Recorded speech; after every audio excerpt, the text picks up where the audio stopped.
கிறிஸ்து இயேசுவுக்குள் மிகவும் அன்பான சகோதர சகோதரிகளே, நம்முடைய பிதாவாகிய தேவனுடைய நாமத்தினாலும் கர்த்தராகிய கிறிஸ்து இயேசுவினுடைய நாமத்தினாலும் கிருபையும் இரக்கமும் சமாதானமும் நம் அனைவருக்கும் உண்டாகி பெருக கடவுது என்ற வாழ்த்துக்கள் கூறி உங்கள் அனைவருக்கும் என்னுடைய அன்பையும் வாழ்த்துக்களையும் நான் தெரிவித்துக் கொள்கிறேன். என்னோடு ஈரோட்டில் இருக்கக்கூடிய உங்கள் அருமையான சகோதர சகோதரிகள் அனைவரது அன்பையும் வாழ்த்துக்களையும் நான் தெரிவித்துக் கொள்கிறேன்.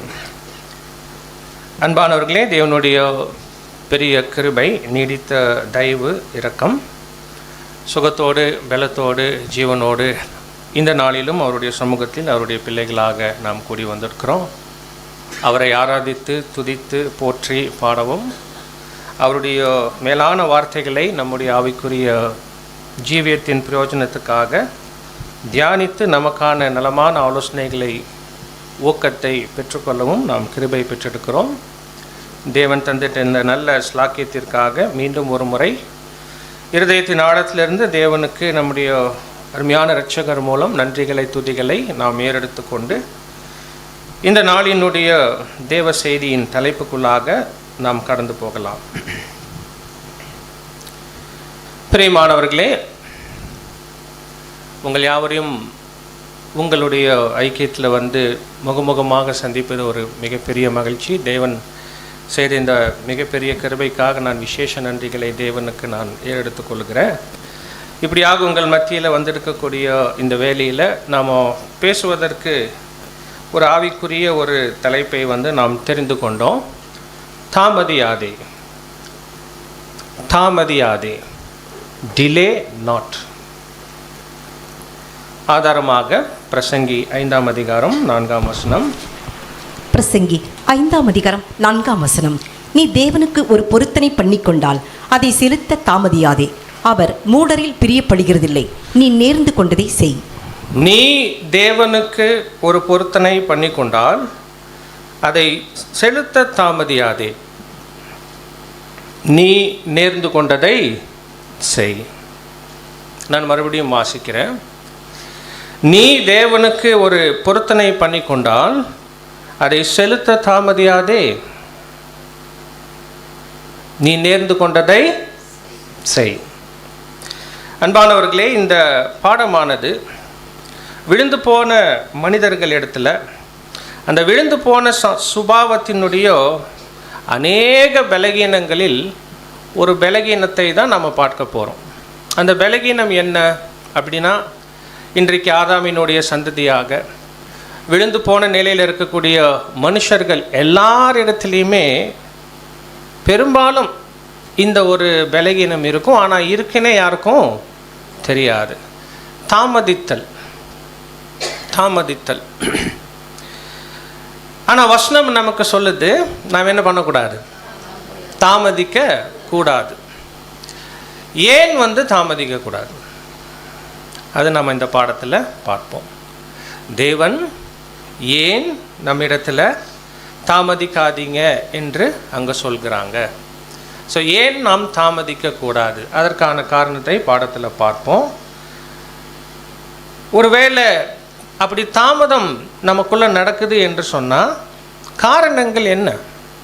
தாமதத்துக்கு பின்னால் இருக்கக்கூடிய அந்த தாமதத்திற்கான அடிப்படை காரணங்கள் என்ன? அது நாம் இந்த பாடத்தில் பார்ப்போம்.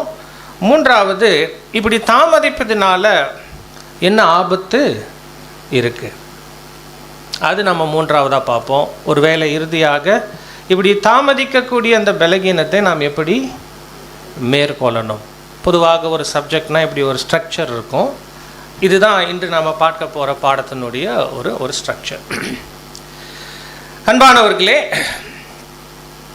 தாமதித்தல் என்று சொல்லும் பொழுது அதற்கு ஒரு விளக்கம் இருக்கும்ல, டெஃபினிஷன். அது என்ன? ஒருவேளை இந்த வசனத்தில் இருக்கக்கூடிய அந்த வார்த்தை நாம் எடுக்கிறோம். நீ தேவனுக்கு ஒரு பொருத்தனை பண்ணி கொண்டால் அதை செலுத்த தாமதியாதே. ஒருவேளை ஹீப்ரு வேர்டு நம்ம போய் பார்க்கும்போது ஆக்கர், அதனுடைய அர்த்தம் என்னன்னா, ஒருவேளை இங்கிலீஷில் நமக்கு ஸ்ட்ராங்ஸில் கொடுக்கும்போது differ, delay, be late, stay there. சரியா? தமிழில் வந்து நம்ம அப்படி சொன்னோன்னா தள்ளி போடுதல், அதனால் தாமதித்தல், அதனால் தாமதமாகவே இருத்தல், அதனால் ஒரு முன்னேற்றம் அடையாமல் ஒரே நிலையில் இருப்பது. சரியா? அன்பானவர்களே, அப்போது தாமதித்தல் என்று சொல்லும் பொழுது ரொம்ப எளிமையாக சொல்லிட்டா, ஒரு காரியத்தை செய்ய வேண்டிய நேரத்தில், குறித்த நேரத்தில் செய்யாமல் அதை பின்னால் செய்து கொள்ளலாம் என்று தள்ளி போடுகிற மனோபாவத்தில் இருப்பது. அப்போ செய்ய வேண்டிய நேரத்தில் செய்யாமல் அதை தள்ளி போடுறோம் என்று சொல்லும் பொழுது அந்த காரியம் செய்து முடிப்பது வந்து லிட்ரலாக தாமதம் ஆகும் இல்லையா? அப்போது நம்ம வந்துட்டு ஒரு முன்னேற வேண்டிய பாதையில் அந்த முன்னேற்றம் இல்லாமல் ஒரே நிலையில் நிற்பதற்கு வாய்ப்பு இருக்குது. நீங்கள் டிக்ஷனரி மீனிங் எல்லாம் பார்த்தீங்கன்னா அந்த அர்த்தத்தை எல்லாமே நமக்கு அங்கே கொடுக்குது. தள்ளி போடுதல், அதனால் தாமதமாகுது, அதனால் ஒரே இடத்துலையே நம்ம நிற்போம், அப்படின்னா முன்னேற்றம் இல்லாமல் அங்கே இருப்போம். ஸோ தாமதித்தலினுடைய இன்னும் ரொம்ப ஆழமான ஒரு அர்த்தம் என்ன அப்படின்னா, அந்த நேரத்தை என்ன பண்ணிடுறோம், நாம மிஸ் பண்ணிடுறோம். அது ரொம்ப முக்கியம். We miss the timing. அது ரொம்பவே முக்கியம். It is the loss of proper timing. டிலேயிங்னா என்ன? It is the loss of proper timing. தாமதித்தல் என்று சொல்லும்போது செய்ய வேண்டிய அந்த மிகச்சரியான நேரத்தை நாம் என்ன பண்ணிடுறோம், தவற விட்டுடுறோம். வெறுமனே அந்த வார்த்தைக்கான அர்த்தம் இப்படியாக நம்ம அங்கே சொல்லலாம். டிலேயிங்னா என்ன, தாமதித்தல்னா என்ன?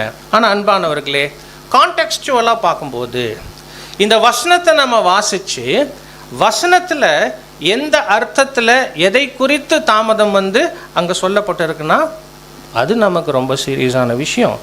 நீ தேவனுக்கு ஒரு பொருத்தனை பண்ணி கொண்டால் அதை செலுத்த தாமதியாதே. அப்போ இங்கே பேசப்பட்டிருக்கிற விஷயம் வந்து தேவனோடு நாம் நேர்ந்து கொண்ட அந்த பொருத்தனை, அந்த அர்ப்பணிப்பு, அந்த அர்ப்பணிப்பை செலுத்துவதில் தாமதமாய்கொண்டு இருப்பதை பற்றி பேசு. அதை நீ நேர்ந்து கொண்டதை செய் என்று வேற அங்கே இருக்கு. ஸோ அப்போது பாடத்தினுடைய மையக்கரு, தேவனோடு நாம் ஒரு உடன்படிக்கையை செய்துட்டோம் இல்லையா? பலியினாலான உடன்படிக்கை. தேவனிடத்தில் நமது அனைத்தையுமே அவர் சுத்தம் செய்வதற்காக அர்ப்பணிச்சிட்டோம் இல்லையா? அந்த அர்ப்பணிப்பை நிறைவேற்றுவதில் தாமதம் செய்தல், அந்த உடன்படிக்கையை நிறைவேற்றி முடிப்பதில் தாமதம் செய்தல், இதுதான் இந்த வசனத்தினுடைய ஒரு கருப்பொருளாக இருக்கு. அந்த கருப்பொருளை நாம் வந்து அங்கே தியானிக்கணும். பிரியமானவர்களே, முதலாவது இப்படியாக நாம் தேவனோடு செய்து கொண்ட அந்த பொருத்தனை அல்லது அந்த அந்த அர்ப்பணிப்பு, இதை நாம் முழுமையாக நிறைவேற்றுவதில் தாமதம் செய்யக்கூடாது அப்படிங்கிற ஒரு கோணத்தில் நாம் ஏன் ஒரு பாடம் வந்து பார்க்கணும், ஏன் பார்க்க வேண்டும் என்று சொன்னால், நம்முடைய தேவனை, அவருடைய தன்மையை வந்து நாம் கொஞ்சம் ஞாபகப்படுத்தி கொள்வோம். நம்ம தேவன் பற்றி, அவருடைய தன்மை பற்றி பார்க்கும்போது அவர் பொதுவாக வசனம் இருக்கும், கலகத்துக்கு தேவனாயிராமல் ஒழுங்கிற்கு தேவனாக இருக்கிறாங்க. அவர் God is the God of order இல்லையா? பரலோகம் என்று எடுத்துக்கொண்டால் பரலோகத்தினுடைய மொதல் சட்டம் என்னவாக தான் இருக்கும், ஒழுங்கு இல்லையா? அதே சமயத்தில் தேவனுடைய தெய்வீக திட்டத்தை தியானிக்கும் போது நம்ம எப்போதுமே மனதில் வைக்க வேண்டிய ஒரு மிக முக்கியமான விஷயம் என்னன்னா, தேவனுடைய திட்டத்தில் time element is very important. அப்படின்னா அந்த காலம், தேவன் ஒரு அருமையான திட்டத்தை ஏற்படுத்தியிருக்கிறாங்க, அந்த திட்டம் துவங்கி இருக்குது, அது நிறைவேற்றத்தை நோக்கி முன்னேறி கொண்டு இருக்குது. அதை குறித்த நேரத்தில் தேவன் என்ன பண்ணுவாங்க, நிறைவேற்றி முடிப்பாங்க. ஸோ டிவைன் பிளானில் வந்து அந்த டைம் எலிமெண்ட் ரொம்ப ரொம்ப முக்கியம். வசனங்கள் பிரசங்கி 3 11 வாசிங்க. பிரசங்கி 3ஆம் அதிகாரம் 11ஆம் வசனம். அவர் சகலத்தையும் அதினதின் காலத்திலே நேர்த்தியாக செய்திருக்கிறார். பாருங்க, தேவனுடைய அந்த ஒரு தன்மை, அவர் செயல்படுகிற விதம், அவருடைய திட்டத்தை அவர் எப்படி நிறைவேற்றுகிறார், அவருடைய திட்டத்தை நிறைவேற்றுவதை குறித்து நாம் கவனிக்கும் போது நம்ம மனதில் வைக்க வேண்டிய ஒரு விஷயம்னா இது. அவர் சகலத்தையும் அதினதின் காலத்தில் நேர்த்தியாய் செய்திருக்கிறாங்க. தேவன் ஒருபோதும் அவருடைய திட்டத்தில் அவர் நியமித்திட்ட விஷயங்களை அதனுடைய உரிய காலத்திற்கு தாண்டி அங்கே கொண்டு போகிறது இல்லவே இல்லை. அவர் ஒரு நேரம் குறித்திருந்தாருன்னா ஒரு காரியம் நிறைவேறுவதற்கு குறித்த நேரத்தில் அந்த காரியத்தை நிறைவேற்றுகிறாங்க. அது அவருடைய தன்மை, அவருடைய தன்மைக்கு இல்லாத ஒன்று. அதனால் அவருடைய திட்டம் ஒருபோதும் தாமதிக்காது. அது வசனம் நமக்கு நன்கு தெரியும், டிவைன் சார்ட்லேயே இருக்கும். ஹாபக்குக் 2ஆம் அதிகாரம் 3ஆம் வசனம் வாசிங்க.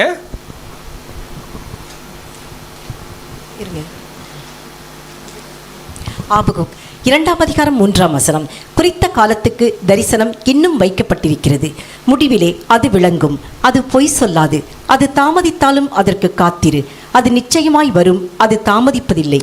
ஆமாம் பிரியமானவர்களே, குறித்த காலத்துக்கு தரிசனம் இன்னும், ஆக்சுவலாக அந்த தரிசனம் என்பது இந்த முழு தெய்வீக திட்டமே.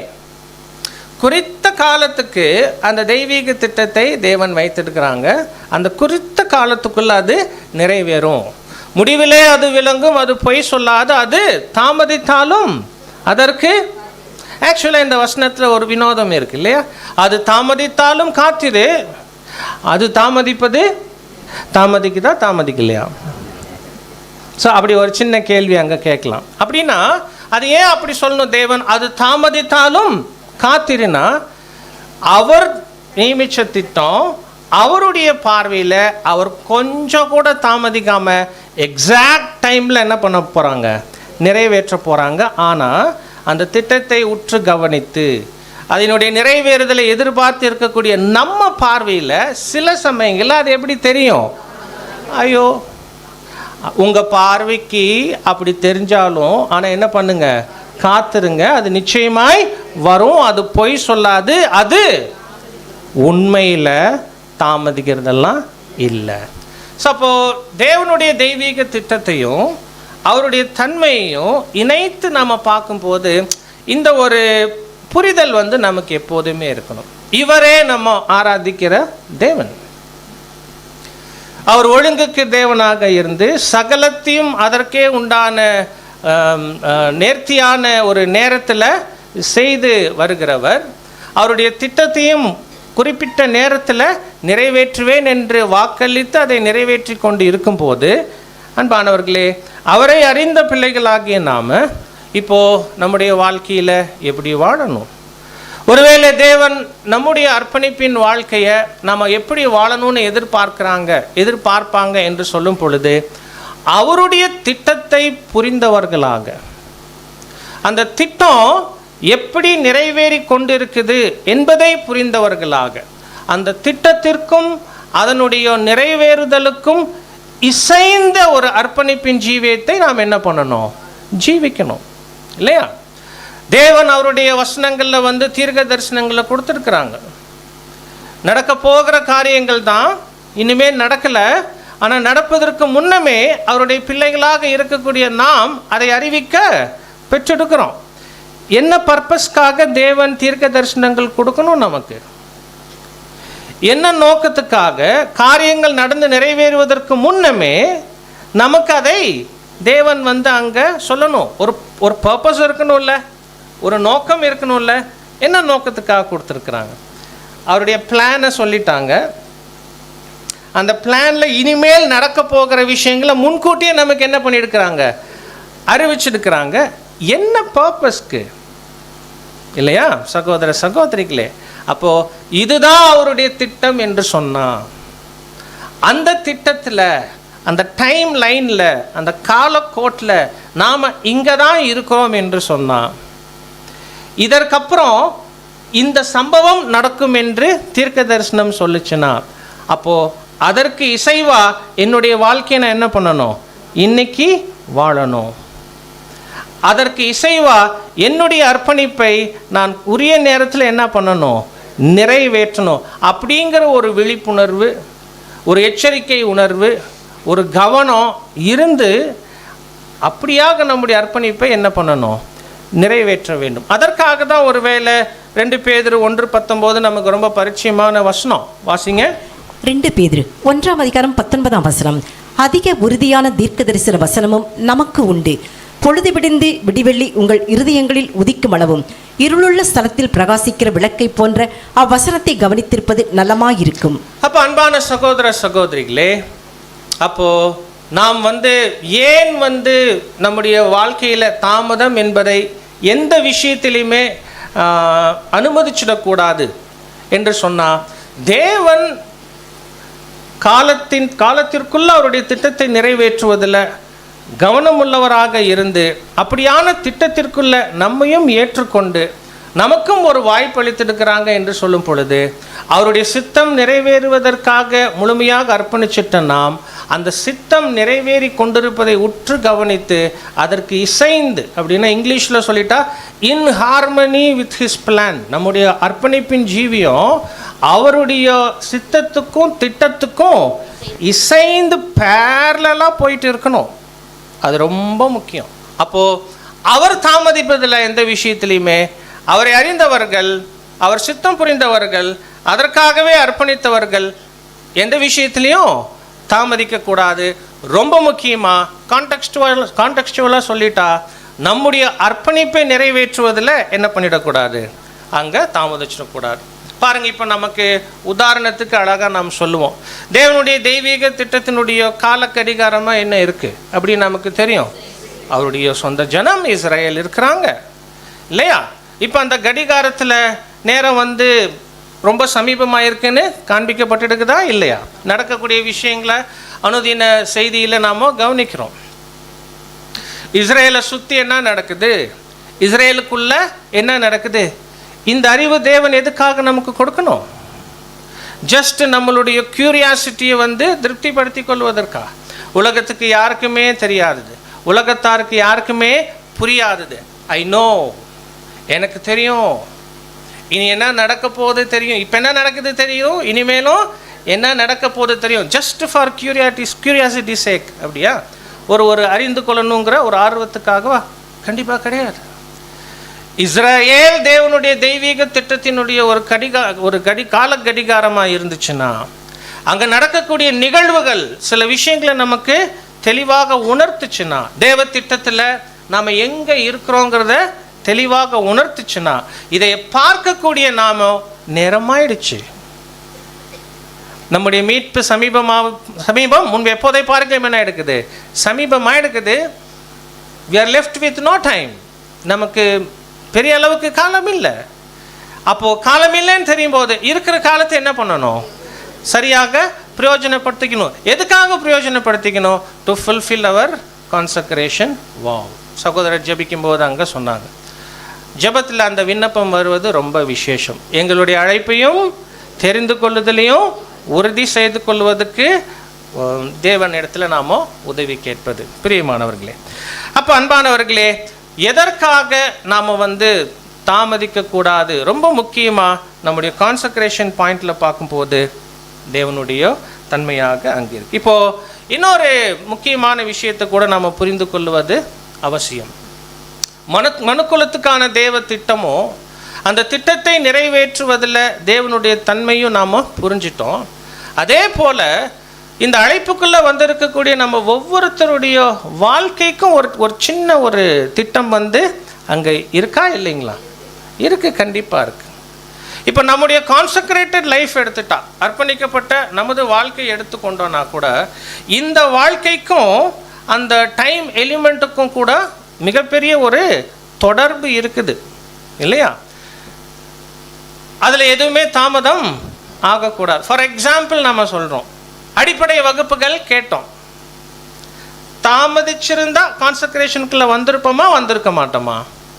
அப்போ இந்த கான்சக்ரேஷனை செய்வதற்கு, இந்த அர்ப்பணிப்பை ஏறெடுப்பதுக்கு ஒரு குறிப்பிட்ட டைம் தேவன் ஃபிக்ஸ் பண்ணியிருக்கிறாங்க. நம்ம அதுக்கு உள்ள தேவ கிருபையில் என்ன பண்ணோம், முடிவு எடுத்துட்டோம்ல. ஸோ அப்போ கான்சக்ரேட்டட் லைஃப் ஹேஸ் பிகன். அர்ப்பணிப்பின் வாழ்க்கை ஆரம்பிச்சிடுச்சு. தேவனுடைய பெரிய கிருபை, அவருடைய சத்தம் கேட்டோம், அது அவருதுன்னு புரிஞ்சிட்டோம், ஒப்பு கொடுக்கணும்னு தெரிஞ்சது. கொஞ்சம் கூட தாமதிக்கலை. மேபி இங்கே இருக்கக்கூடிய நாம் எல்லாருமே யாருமே தாமதிக்கலை. இம்மிடியேட்டாக என்ன பண்ணோம்? அந்த கான்சக்ரேஷனுக்குள்ளே வந்துட்டோம். வெரி குட், ரொம்ப சிறந்த முடிவு. ஆனால் இப்போது நேர்ந்து கொண்ட அந்த பொருத்தனை, அதை செய்வதற்கு ஒரு சரியான நேரம் இருந்துச்சு. தேவ கிருபையில் செய்துட்டோம். அதை நிறைவேற்றி முடிப்பதற்கு ஒரு சரியான நேரம் இருக்குமா இருக்காதா? கண்டிப்பாக அங்கே இருக்குது. அன்பானவர்களே, தேவன் ரொம்ப இரக்கம் உள்ளவராக, ரொம்ப கிருபை உள்ளவராக இருந்து உடன்படிக்கையை செய்துட்ட ஒவ்வொரு சகோதரனும் சகோதரியும் அந்த உடன்படிக்கையை நிறைவேற்றி முடிப்பதற்கு அவங்களுடைய திறனுக்கு எவ்வளவு காலம் அவசியப்படுதோ அவ்வளவு காலம் என்ன பண்ணுறாங்க? கண்டிப்பாக கொடுக்குறாங்க. அதில் எந்த சந்தேகமும் இல்லை. அதாவது அன்பே உருவான தேவனாக நம்முடைய தேவனை நாம் பார்க்கும்போது, அந்த காலத்திலிருந்து ஆச்சரியமான ஒளிக்குள்ள அழைத்தவர் இந்த ஒளியின் பாதையில் உடன்படிக்கை நிறைவேற்றுவதற்கு எவ்வளோ வருஷம் தேவையோ கிருபையாக என்ன பண்ணுவாங்க? அது தருவாங்க. அதில் மாற்று கருத்து அங்கே இல்லை. ஆனால் நம் தரப்பில் ஒரு பொறுப்பு இருக்கா இல்லையா? இருக்கு இல்லைங்களா? அப்போது நாம் செய்திட்ட உடன்படிக்கையை, நேர்ந்து கொண்ட அந்த பொருத்தனையை அந்த ஒரு குறிப்பிட்ட காலத்துக்குள்ளே என்ன பண்ணணும்?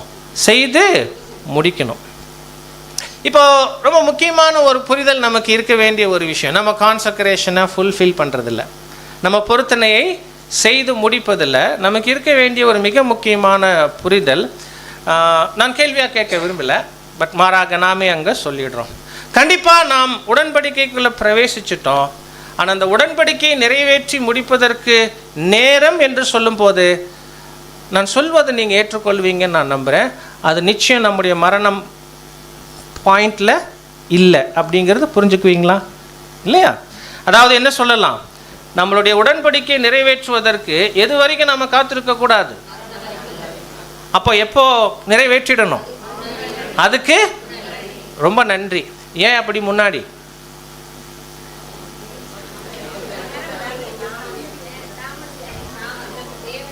இப்போல்லாம் தலைப்பெல்லாம் சொல்லக்கூடாது, பதிலாக தாமதிக்கக்கூடாதுங்கிற கான்டெக்ஸ்டில் பேசுனால தாமதிக்கக்கூடாது பிரதர், அது ஓகே. பட் நமக்கு அதுக்கு டைம் இல்லை. சரி, இப்போ நம்ம ஒரு வசனம் நம்ம வாசிக்கலாம். நம்முடைய அர்ப்பணிப்பின் வாழ்க்கையை தேவன் எப்படி பார்க்குறாங்க, அவங்க எப்படி அதை எதிர்பார்க்குறாங்க, நாம் எப்படி புரிஞ்சுட்டு வாழணும். எபேசியர் 6:13 வாசிங்க. எபேசியர் 6ஆம் அதிகாரம் 13ஆம் வசனம். ஆகையால் தீங்கு நாளிலே அவைகளை நீங்கள் எதிர்க்கவும் சகலத்தையும் செய்து முடித்தவர்களாய் நிற்கவும் திராணியுள்ளவர்கள் ஆகும்படிக்கு தேவனுடைய சர்வாயுத வர்க்கத்தையும் எடுத்துக்கொள்ளுங்கள். பிரியமானவர்களே, ரொம்ப முக்கியமான ஒரு வசனம்.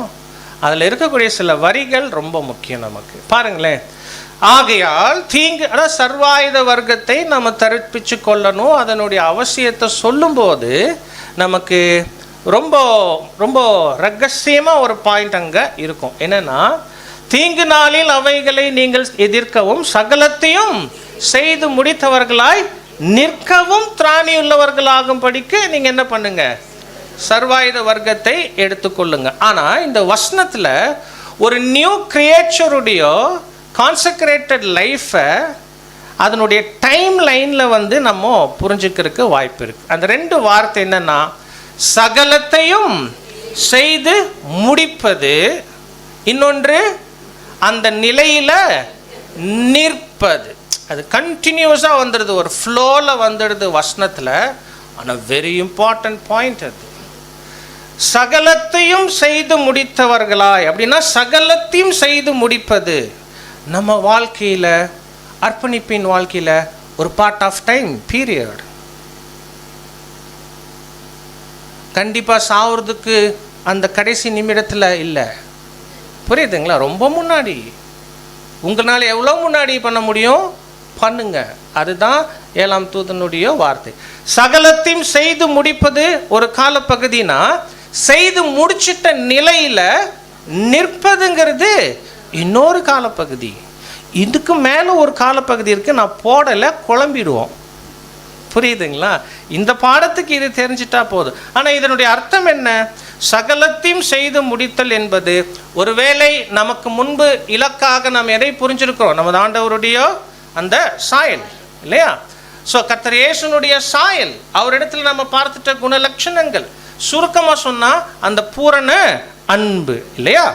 அந்த சகலத்தையும் செய்து முடிப்பது என்பது அந்த பூரண அன்பை, அந்த இலக்கை எட்டி பிடிப்பதை குறிக்குது. அப்போ நம்ம அது ஏன் சகலத்தையும் செய்து முடிக்கணும் அப்படின்னா, அன்பில் பூரணத்தை எட்டுறோம் அப்படின்னா அதற்காக தான் மற்ற எல்லாவற்றையுமே என்ன பண்ணுறோம், நம்ம செய்கிறோம். ஊழியம் செய்கிறோம், பலி செலுத்துகிறோம், சுயத்தை வெறுக்கிறோம் இல்லையா? இது எல்லாமே எண்ட் ரிசல்ட் என்ன? அன்பில் அங்கே வந்து. ஸோ இப்போ அன்பில் பூரணத்தை எட்டிட்டோம் அப்படின்னா, இலக்கை அடைஞ்சிட்டோம் அப்படின்னு சொன்னால், அதை அடைவதற்கு என்னெல்லாம் செய்யணுமோ அது எல்லாமே என்ன பண்ணிடுக்கிறோம், செஞ்செடுக்கிறோம். விளைவு எங்கே வந்து நிற்கிறோம், இப்போது அந்த அன்பில் வந்துருக்கிறோம். புரியுதுங்களா? ஆனால் உடனே தேவன் பரலோகத்துக்கு எடுத்துருவாங்களா நம்ம அப்படின்னா, நோ, இல்லை. இலக்கை அடைதல் என்பது தேவன் நம்ம இடத்துல எதிர்பார்க்கக்கூடிய ஒரு முக்கியமான விஷயம். ஆனால் உண்மையில் என்னென்னா, அந்த இலக்கை அடைஞ்சதுக்கப்புறம் அதில் எப்படி நிற்பமா நிற்க மாட்டோமா? அந்த அன்பு வந்துடுச்சு, அந்த அன்பு வந்துடுச்சு, சத்துருக்களையும் சிநேகிக்கிற அந்த அன்பு வந்துடுச்சு. பட் அந்த அன்பிலேயே எல்லா சூழலிலும் நிற்பீங்களா? அதுக்கப்புறம்தான் தேவன் என்னவே பண்ணுறாங்க, சோதிச்சே பார்க்குறாங்க. நம்மளுடைய ஆவிக்குரிய வாழ்க்கையினுடைய சிவியர் ட்ரையல்ஸ் அண்ட் டெஸ்டிங்ஸ், கடுமையான பரிசோதனைகளும் பரீட்சைகளும் அந்த அன்பினுடைய பூரண நிலையை அடைஞ்சதுக்கு அப்புறம்தான் வரும் அன்பானவர்களே. அப்போது அந்த இலக்கை அடைவது என்பது நம்ம வாழ்க்கையில் எவ்வளோ சீக்கிரம் நடந்து முடிஞ்சிடணும். எனக்கு அந்த ஒரு தவறான புரிதல் இருந்துச்சு. எல்லாருக்குமே அது இருக்கும். இந்த பாதையில் நம்ம நுழையும் போது குழந்தைகளாக தான் நுழைகிறோம். தேவனுடைய தெய்வீக திட்டத்தினுடைய ஆழங்கள் உடன் புரிஞ்சிட்டு நம்ம உள்ள வரதில்லை. தெய்வீக திட்டத்தினுடைய ஆழம், அவர் தெய்வீக பார்வையில் அவர் எதிர்பார்ப்பு, இதெல்லாமே போக போக கிராஜுவலாக நாம் என்ன பண்ணுறோம், தேவனுடைய ஆவியின் துணை கொண்டு கற்றுக்கொள்ளுகிற விஷயங்கள். நாமும் இந்த பாதையில் நுழைந்த போது ஒரு வேளை சாகருக்கு கொஞ்சம் முன்னால் ரீச் பண்ணுவோம் போல தெரியுது. ரீச் பண்ண உடனே என்ன ஆகிடுவோம் அப்படின்னா, அப்புறம் இந்த பாதையில் நம்ம அது இது படிக்கலாம் போது அப்புறம் தெரியுது வால்யூம்ஸில், நோ, இந்த வசனத்தினுடைய சீரியஸ்னஸ் புரியுது. சகலத்தையும் செய்து முடித்தல், பூரண அன்பை எட்டி இருத்தல் என்பது ஒரு ஸ்டேஜ். அந்த நிலையில் அதுக்கப்புறம் நிற்கணும், ஸ்டாண்ட் அண்ட் ப்ரூவ். அதுக்கு ஒரு காலம் எடுக்குது. அப்போ பார்த்தோன்னா ரொம்ப சிம்பிளாக நம்ம கான்சக்ரேட்டட் லைஃப்பை இப்படி சொல்லலாம் இல்லையா? சகலத்தையும் பாருங்கள், கான்சக்ரேட் பண்ணுறோம். அந்த அன்பில் முதல் கால், ரெண்டாவது கால், மூன்றாவது கால், நாலாவது கால் பங்குன்னு பரிபூர்ண அன்பை ஏற்றோம். இலக்கு அடைஞ்சாச்சு. ஆனால் உடனே நமக்கு என்ன கிடச்சிடாது, ஆமாம், பரத்துக்கு போயிட மாட்டோம். அந்த பூரண அன்பில் பூமியில் தேவன் நிற்க வைப்பாங்க. நிற்கணும். எவ்வளோ நாள் பிரதர்? அது சில வருஷங்கள் இருக்கலாம். புரியுதுங்களா? அந்த நிலையிலேயே நின்று எல்லா சோதனையிலும் நம்மை நிரூபிக்கணும். புரியுதுங்களா? பாருங்கள், இது 6th வால்யூமில் நமக்கு சொல்லும்போது, we must reach this climax of love before we can be counted worthy of a place in the new creation. புதிய சிருஷ்டியில் 1,44,000 பேரில் ஒருத்தர் ஆதருக்கு முன்னாடி இந்த உச்சபட்ச அன்பை என்ன பண்ணிடணும், நம்ம அடைஞ்சிடணும். ஆனால் விஷயம் என்ன? And we are not to expect that each one of the Lord's followers will reach this mark just at the moment of expiring in. அதை அடையணும். ஆனால் அதை எப்போ அடைஞ்சா போதும்னு நினச்சிடக்கூடாது. மரிக்கிறதுக்கு கொஞ்சம் முன்னாலன்னு புரிஞ்சுக்கக்கூடாது.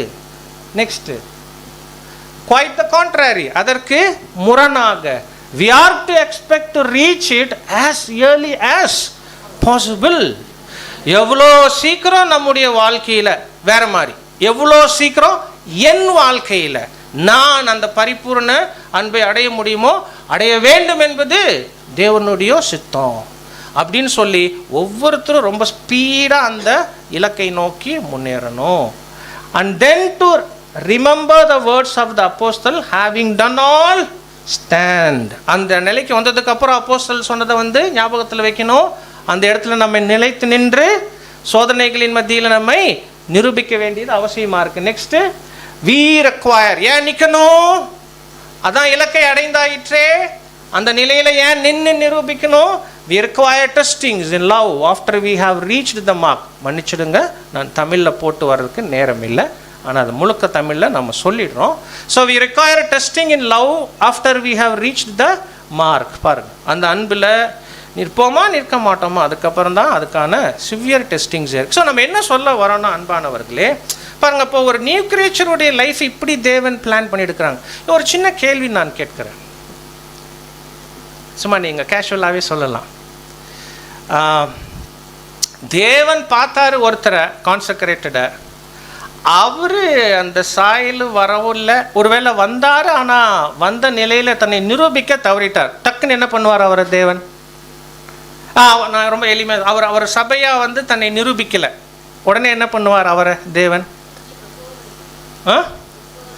அவர் அந்த வாய்ப்பை தவற விட்டுட்டாருங்க. அப்போ சொல்லுங்க, அந்த வாய்ப்பை தவற விட்டுட்டா நெக்ஸ்ட்டு தேவன் அவரை முற்றிலும் என்ன பண்ணுறது இல்லை. அப்போ தேவன் எந்த நிலைக்கு அவரை கருதுகிறார், எந்த நிலைக்காவது அவருடைய உண்மையை நிரூபிக்க விரும்புகிறாரு? நெக்ஸ்ட் எனக்கு டக்குன்னு சொல்லுங்க. Next great company. அப்போ நல்லா புரிஞ்சுக்கோங்க, அப்போ இந்த வாய்ப்பை ஒருவேளை தக்க வைக்க தவறினா அடுத்த ஒரு கிருபை நிலைக்காவது தன்னை நிரூபிக்கணும் அவர். அதற்கும் அவருடைய வாழ்க்கையில் டைம் இருக்கா இல்லையா? டைம், அந்த டைம் தான் நாம் இப்போ சிந்திக்கணும், டைம் தான் நாம் சிந்திக்கணும். ஸோ நம்ம என்ன சொல்ல வரோன்னா, ஏன் நாம் தாமதிக்கக்கூடாது அப்படின்னா, பிரியமானவர்களே, நாம் உடன்படிக்கை செய்துட்டோம், அதை நிறைவேற்றியே தீரணும். நிறைவேற்றி தீர்வதற்கு மரிக்கிற வரைக்கும் நமக்கு அவகாசம் கிடையாது. மரிக்கிற வரைக்கும் தேவன் காத்திருக்கிறது இல்லை. தேவன் எதிர்பார்க்கிறது, மகனே மகளே, ஹாப்பி, கான்சக்ரேட் பண்ணிட்டீங்க, you have begun the race, ஆரம்பிச்சிட்டிங்க இந்த ஓட்டம், ரன் ஃபாஸ்ட், வேகமாக போங்க, எவ்வளோ சீக்கிரம் அந்த இலக்கை அடையணுமோ அடைஞ்சு காமிங்க. நான் உங்களை அந்த நிலையில் என்ன பண்ண போகிறேன், நல்லா சோதிச்சு பார்க்க போகிறேன். அந்த நிலையில் நான் சோதிக்கிற வருடங்கள் முழுவதும் நீங்கள் நின்று நிரூபிச்சா உங்களை என்ன பண்ணுறேன், பரலோகத்துக்கு ஏற்றுக்கொள்கிற. ஒருவேளை இந்த ப்ராசஸில் அதையும் செய்ய தவறுகிறவங்களை தேவன் உடனே புறக்கணிச்சிடாமல், சரி இப்போ இவரை என்ன தான் பண்ண முடியும், மேலேயும் ஏற்றுக்க முடியாது, வெறுமனே தள்ளிடவும் முடியாது, அட்லீஸ்ட் ஒரு கிருபையில் ஒரு இன்னொரு வகுப்பார் திரள் கூட்டமாக வரட்டும், பட் அதுக்கும் அவர் என்ன பண்ணணும், நிரூபித்து காமிக்கணும். அதுக்கும் அவருக்கு என்ன வேணும், டைம் வேணும். இதெல்லாம் தேவன் மேனேஜ் பண்ணுறாங்க. ஸோ கான்சக்ரேஷன் நம்ம எப்படி புரிஞ்சுக்க வேண்டாம்னா, பண்ணிட்டோம் போதும், அப்புறம் போயிட்டு இருக்குது, போட்டோம், சாகிற வரைக்கும் நமக்கு என்ன இருக்குது, சாகிற வரைக்கும் டைம் இருக்குது. தேவன் ரொம்ப அன்புள்ளவர், ரொம்ப இரக்கம், அவர் அன்புள்ளவர், இரக்கமுள்ளவர், அதில் மாற்று கருத்து இல்லை. பட் நாம் ரொம்ப இன்டெலிஜென்ட்டாகவும் இருக்கணும். தேவனுடைய பிள்ளைகள் அவருடைய வார்த்தைகளை கவனிக்கும் போது அதில் உள்ள விஷயங்களை அங்கே புரிஞ்சுக்கிட்டு, அதான் சொல்கிறோம், அவருடைய திட்டத்துக்கு இசைந்து அங்கே வாழ்வதற்கு அங்கே பழகணும். அப்போ ஒருவேளை சகோதர சகோதரிகளே, நாம் ஏன் தாமதிக்க கூடாது அப்படின்னா, இதுதான் அந்த முதல் கேள்விக்கான பதில். அங்கே பார்த்துருக்கோம், தேவன் சகலத்தையும் அதின் காலத்தில் நேர்த்தியாக செய்கிறவர். அவர் திட்டம் அதே போல் குறித்த காலத்தில் நிறைவேறும். அதில் ஒரு யுகம், சுவிசேஷகம், அதுக்குள்ளே ஒரு அழைப்பு, அதுக்குள்ளே நாம் என்ன பண்ணிட்டுருக்கிறோம், நம்மை அர்ப்பணிச்சிருக்கிறோம். இப்போ அவர் எதிர்பார்ப்பது அவருடைய திட்டத்துக்கும் சித்தத்துக்கும் இசைந்து இணையாக பேரலாக நம்முடைய கான்சக்ரேஷன் என்ன ஆகணும், நிறைவேறணும். அது தாமதிப்பது அவருக்கு, ஏன்னா வசனம் அங்கே நம்ம நல்லா படிக்கணும். இப்போ நீ தேவனுக்கு ஒரு பொருத்தனை பண்ணி கொண்டால் அதை செலுத்த தாமதியாதே, அவர் மூடரில் பிரியப்படுகிறது இல்லை அப்படின்னா, அங்கே அந்த வார்த்தையை அவர் சொல்வது ஏன் அப்படின்னா, பி இன்டெலிஜென்ட், பி வைஸ்.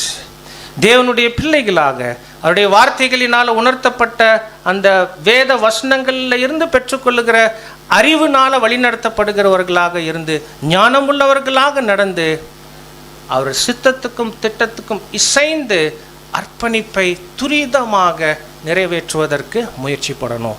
இந்த விஷயத்தில் யோசனை இல்லாமல் இருக்கக்கூடாது, சிந்தனை இல்லாமல் இருக்கக்கூடாது. எனக்கு தெரியல அப்படின்னாமோ சொல்லிட முடியாது. அன்பானவர்களே, வேண்டிய வெளிச்சத்தை வேண்டிய நேரத்தில் தேவன் நமக்கு என்ன பண்ணுறாங்க? கிருபையாக தந்துட்டே தான் அங்கே இருக்கிறாங்க. சரி, இப்போது எந்த விதத்தில் ஒரு வேளை அர்ப்பணித்து இருக்கக்கூடிய நம்முடைய வாழ்க்கையில் அர்ப்பணிப்பை நிறைவேற்றுவதில், பொருத்தனையை செய்து முடிப்பதில் டிலே நடக்கலாம். எந்த விதத்தில்? ஏன்னா இப்போ நமக்கு மனசில் இப்படி ஒரு உணர்வு இருக்கலாம், பிரதர் நம்ம consecrated. Yes, consecrated, and I am living up to my consecration. என்னுடைய அர்ப்பணிப்பை நிறைவேற்றுவதற்கு ஏதுவாக தான் நான் என்ன பண்ணிட்டு இருக்கிறேன்? வாழ்ந்துட்டு இருக்கிறேனே. எப்படி வாழ்ந்துட்டு இருக்கிறோம் பாருங்கள், என்னுடைய ஆக்டிவிட்டீஸ் பாருங்கள். நான் ஒரு கான்சக்ரேட்டட் என்னெல்லாம் செய்யணுமோ என்ன பண்ணுறோம்? எல்லாமே செய்கிறோம். ஒரு வேளை வாரம் முழுக்க இருக்கக்கூடிய மீட்டிங்ஸ் நாம் அங்கே குறிப்பிடலாம். குட், மாற்று கருத்தே இல்லை. ஆவிக்குரிய விதத்தில் நாம் எடுக்கக்கூடிய பக்தி விருத்திக்கு ஏதுவான பிரயாசங்கள், அது சண்டே ஒர்ஷிப்பாக இருக்கட்டும், வீக் டே மீட்டிங்ஸாக இருக்கட்டும், பெரியன் மீட்டிங்காக இருக்கட்டும், கொஸ்டின் மீட்டிங்காக இருக்கட்டும், ப்ரேயர் மீட்டிங்காக இருக்கட்டும், விட்னஸ் மீட்டிங், எதுவாக எல்லாம் நமக்கு தேவன் கிருபையாக ஏற்படுத்தியிருக்கிறாங்களோ அதில் எல்லாம் இன்வால்வ் பண்ணிட்டு இருப்போம். குட், கான்சக்ரேஷனை சின்சியராக நிறைவேற்றி கொண்டு எடுக்கிறோம். ஆனால் அன்பானவர்களே, இதுவே கான்சக்ரேஷனை முழுமையாக நிறைவேற்றுவதற்கான அர்த்தம் அங்கே இல்லை. இதுக்கு மேலே நம்ம அங்கே போகணும். ஸோ அப்போது உடன்படிக்கையை அல்லது பொருத்தனையை நிறைவேற்றுவதில் தாமதம் என்று சொன்னால் அது எப்படி புரிஞ்சுக்கிறது? அப்போது இது நம்ம ஒரு தெளிவான ஒரு பார்வை நமக்கு அங்கே இருக்கணும். பாருங்க, இப்போது அர்ப்பணிக்கிறோம் அப்படின்னா எதை அர்ப்பணிச்சிருக்கிறோம்? வாழ்க்கையை. Okay, okay. இன்னும் கொஞ்சம் வேறு மாதிரி வார்த்தை சொன்னால், அல்லது தேவன் நம்மக்கிட்ட என்ன கேட்டாங்க? மகனே, இல்லையா? ஆமாம், அது ரொம்ப முக்கியம் இல்லை? கான்சக்ரேஷன்னா என்ன? அவர் சித்தம் செய்வதற்காக, நல்லா புரிஞ்சுக்கணும், அவருடைய சித்தம் செய்வதற்காக நம்ம இருதயத்தைனா நமக்குள்ள அனைத்தையுமே என்ன பண்ணிட்டு இருக்கிறோம் அங்கே. பாங்க, இப்போ இருதயத்தை தாங்க அப்படின்னா அது முழுசாவா அறகுறையாவா? தெளிவாக இருக்கிறோமா இல்லையா? அப்படின்னா என்ன? இருதயம் முழுசாக அர்ப்பணிக்கணும் அப்படிங்கும் போது அஃபெக்ஷன்ஸ் ஆஃப் அவர் ஹார்ட், இந்த இருதயத்தில் தோன்றக்கூடிய விருப்பங்கள், யோசனைகள், நோக்கங்கள், திட்டங்கள், லட்சியம் என்னெல்லாம் இந்த இருதயத்திலேருந்து வெளிப்படுது, எவ்ரிதிங் ஃபுல் மெஷர், முழுமையா தேவ சித்தத்துக்கென்று அங்கே ஒப்பு கொடுக்கணும். இங்கே என்னன்னா, நம்ம எல்லாமே கான்சக்ரேட்டட் தான், நம்ம எல்லாமே கான்சக்ரேஷனை நிறைவேற்றி கொண்டு இருக்கிறோம் சகோதர சகோதரிகளே. அதில் சந்தேகம் எதுவும் இல்லை. நம்ம சோர்வடைய வேண்டாம், அதுக்காக இந்த வார்த்தைகள் பேசுறதில்லை. ஆனால் நம்ம என்ன தேவன் எதிர்பார்க்குறாங்க, இன்னும் நாம் என்ன செய்யணும், இன்னும் எதை நம்ம கவனிக்காமல் இருக்கிறோம், அதை நம்ம கவனத்தில் கொண்டு வருவதற்கு இது சொல்கிறோம். கண்டிப்பாக அர்ப்பணித்தவர்களாக, நம்மால் இயன்ற வரைக்கும், தெரிந்த அளவுக்கும், புரிஞ்ச வரைக்கும் அதை நிறைவேற்றுகிறவர்களாகத்தான் நாம் அங்கே இருக்கிறோம். அதுக்காக தேவனுக்கு நாம் நன்றி சொல்லணும். புரியுதுங்களா? ஆனால் என்னென்னா, அந்த டிலே ஒரு வேளை எந்த விதத்தில் நடக்கலாம், எந்த விதத்தில் தான் நடக்கும் மெஜாரிட்டினா, கான்சக்ரேஷன் அப்படிங்கிறது ஃபுல்லாக இருக்கணும், கம்ப்ளீட்டாக இருக்கணும், அன்ரிசர்வ்டாக இருக்கணும். இங்கே தான் விஷயம். அப்படின்னா நம்ம இருதயத்தை ரொம்ப எளிமையாக சொன்ன என்ன பண்ணோம்? முழுமையாக அவர் சித்தம் செய்வதற்கு அங்கே ஒப்பு கொடுத்துங்க. அவருடைய சித்தம் என்று சொல்லும் போது என்ன? உமக்கு பிரியமானது செய்ய விரும்புகிறேன். நெக்ஸ்ட் வசனம் போங்க.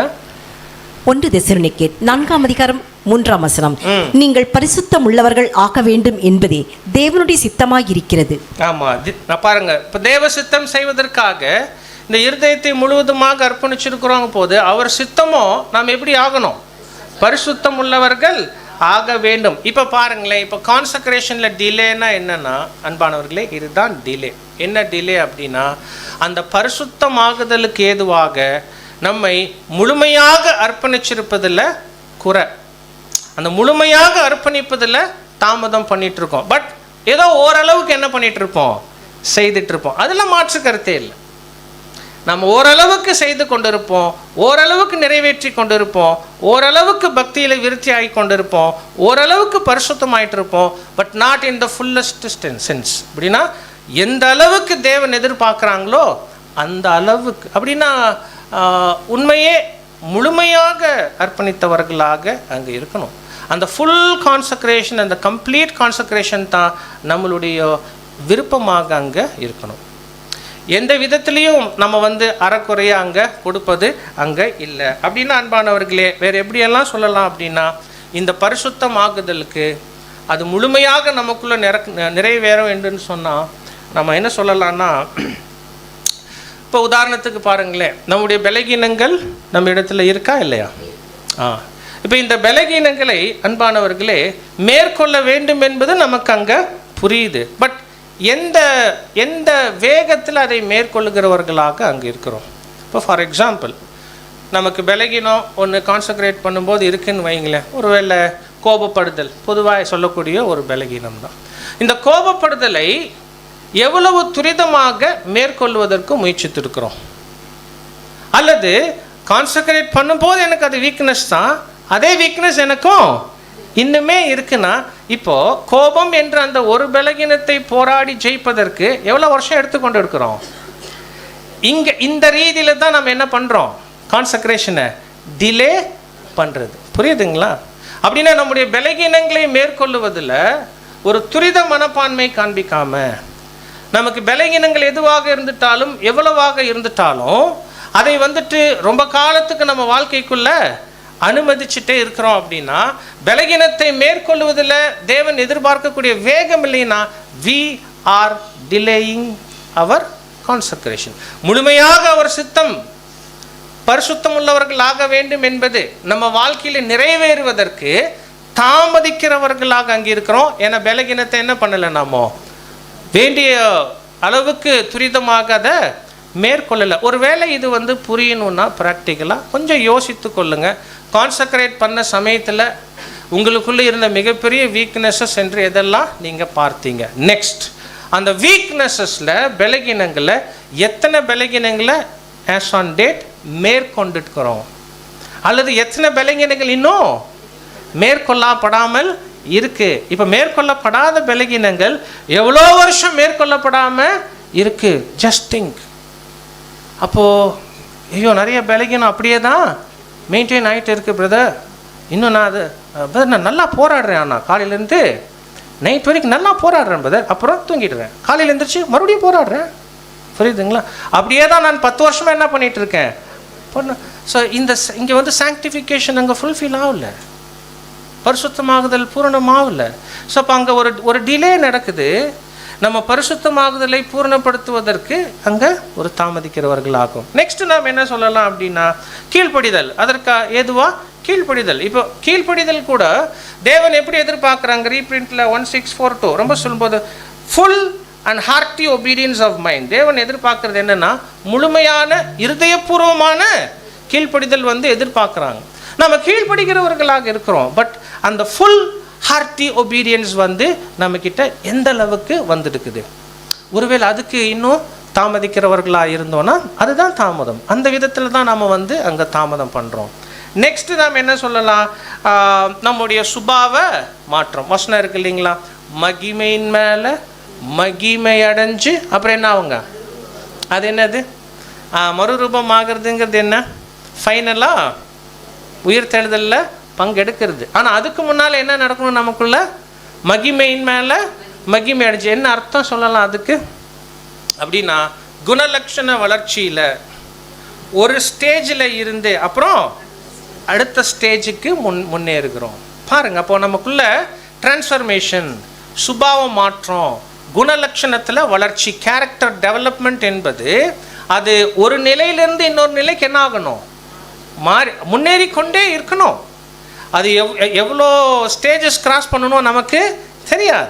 ஆனால் ஒரு நிலையிலிருந்து அடுத்த நிலை வளர்ச்சி, அந்த நிலையிலிருந்து அதுக்கு அடுத்த நிலை வளர்ச்சி என்று கான்ஸ்டண்ட்டாக நமக்குள்ள குணலட்சணங்கள் முன்னேற்றம் அடைந்து கொண்டே இருந்து இறுதியில் பூரணத்தை அடைஞ்சு எங்கே போகிறோம், பரலோகத்துக்கு அங்கே போகிறோம். இப்போ மறுபடியும் ஒருவேளை தேவன் எதிர்பார்க்கக்கூடிய கிறிஸ்தவ குணலட்சணங்களில் நம்மளுடைய வளர்ச்சி என்பது எந்த வேகத்தில் அங்கே இருக்குது. பலகீனங்களை மேற்கொள்வது ஒன்றுனா, இருக்க வேண்டிய குணங்களை அறிந்து அதை வளர்த்தி கொள்வது என்பது இன்னொரு விஷயமாச்சு. இதில் நாம் எவ்வளோ ஸ்பீடியாக இருக்கோம், எவ்வளோ வேகமாக இருக்கிறோம். ஒருவேளை அதில் கூட அந்த டிரான்ஸ்ஃபர்மேஷனில் கொஞ்சம் டைம் ரொம்ப எடுக்குதுன்னா நாம் தாமதிக்கிறவர்களாக இருக்கிறோம்.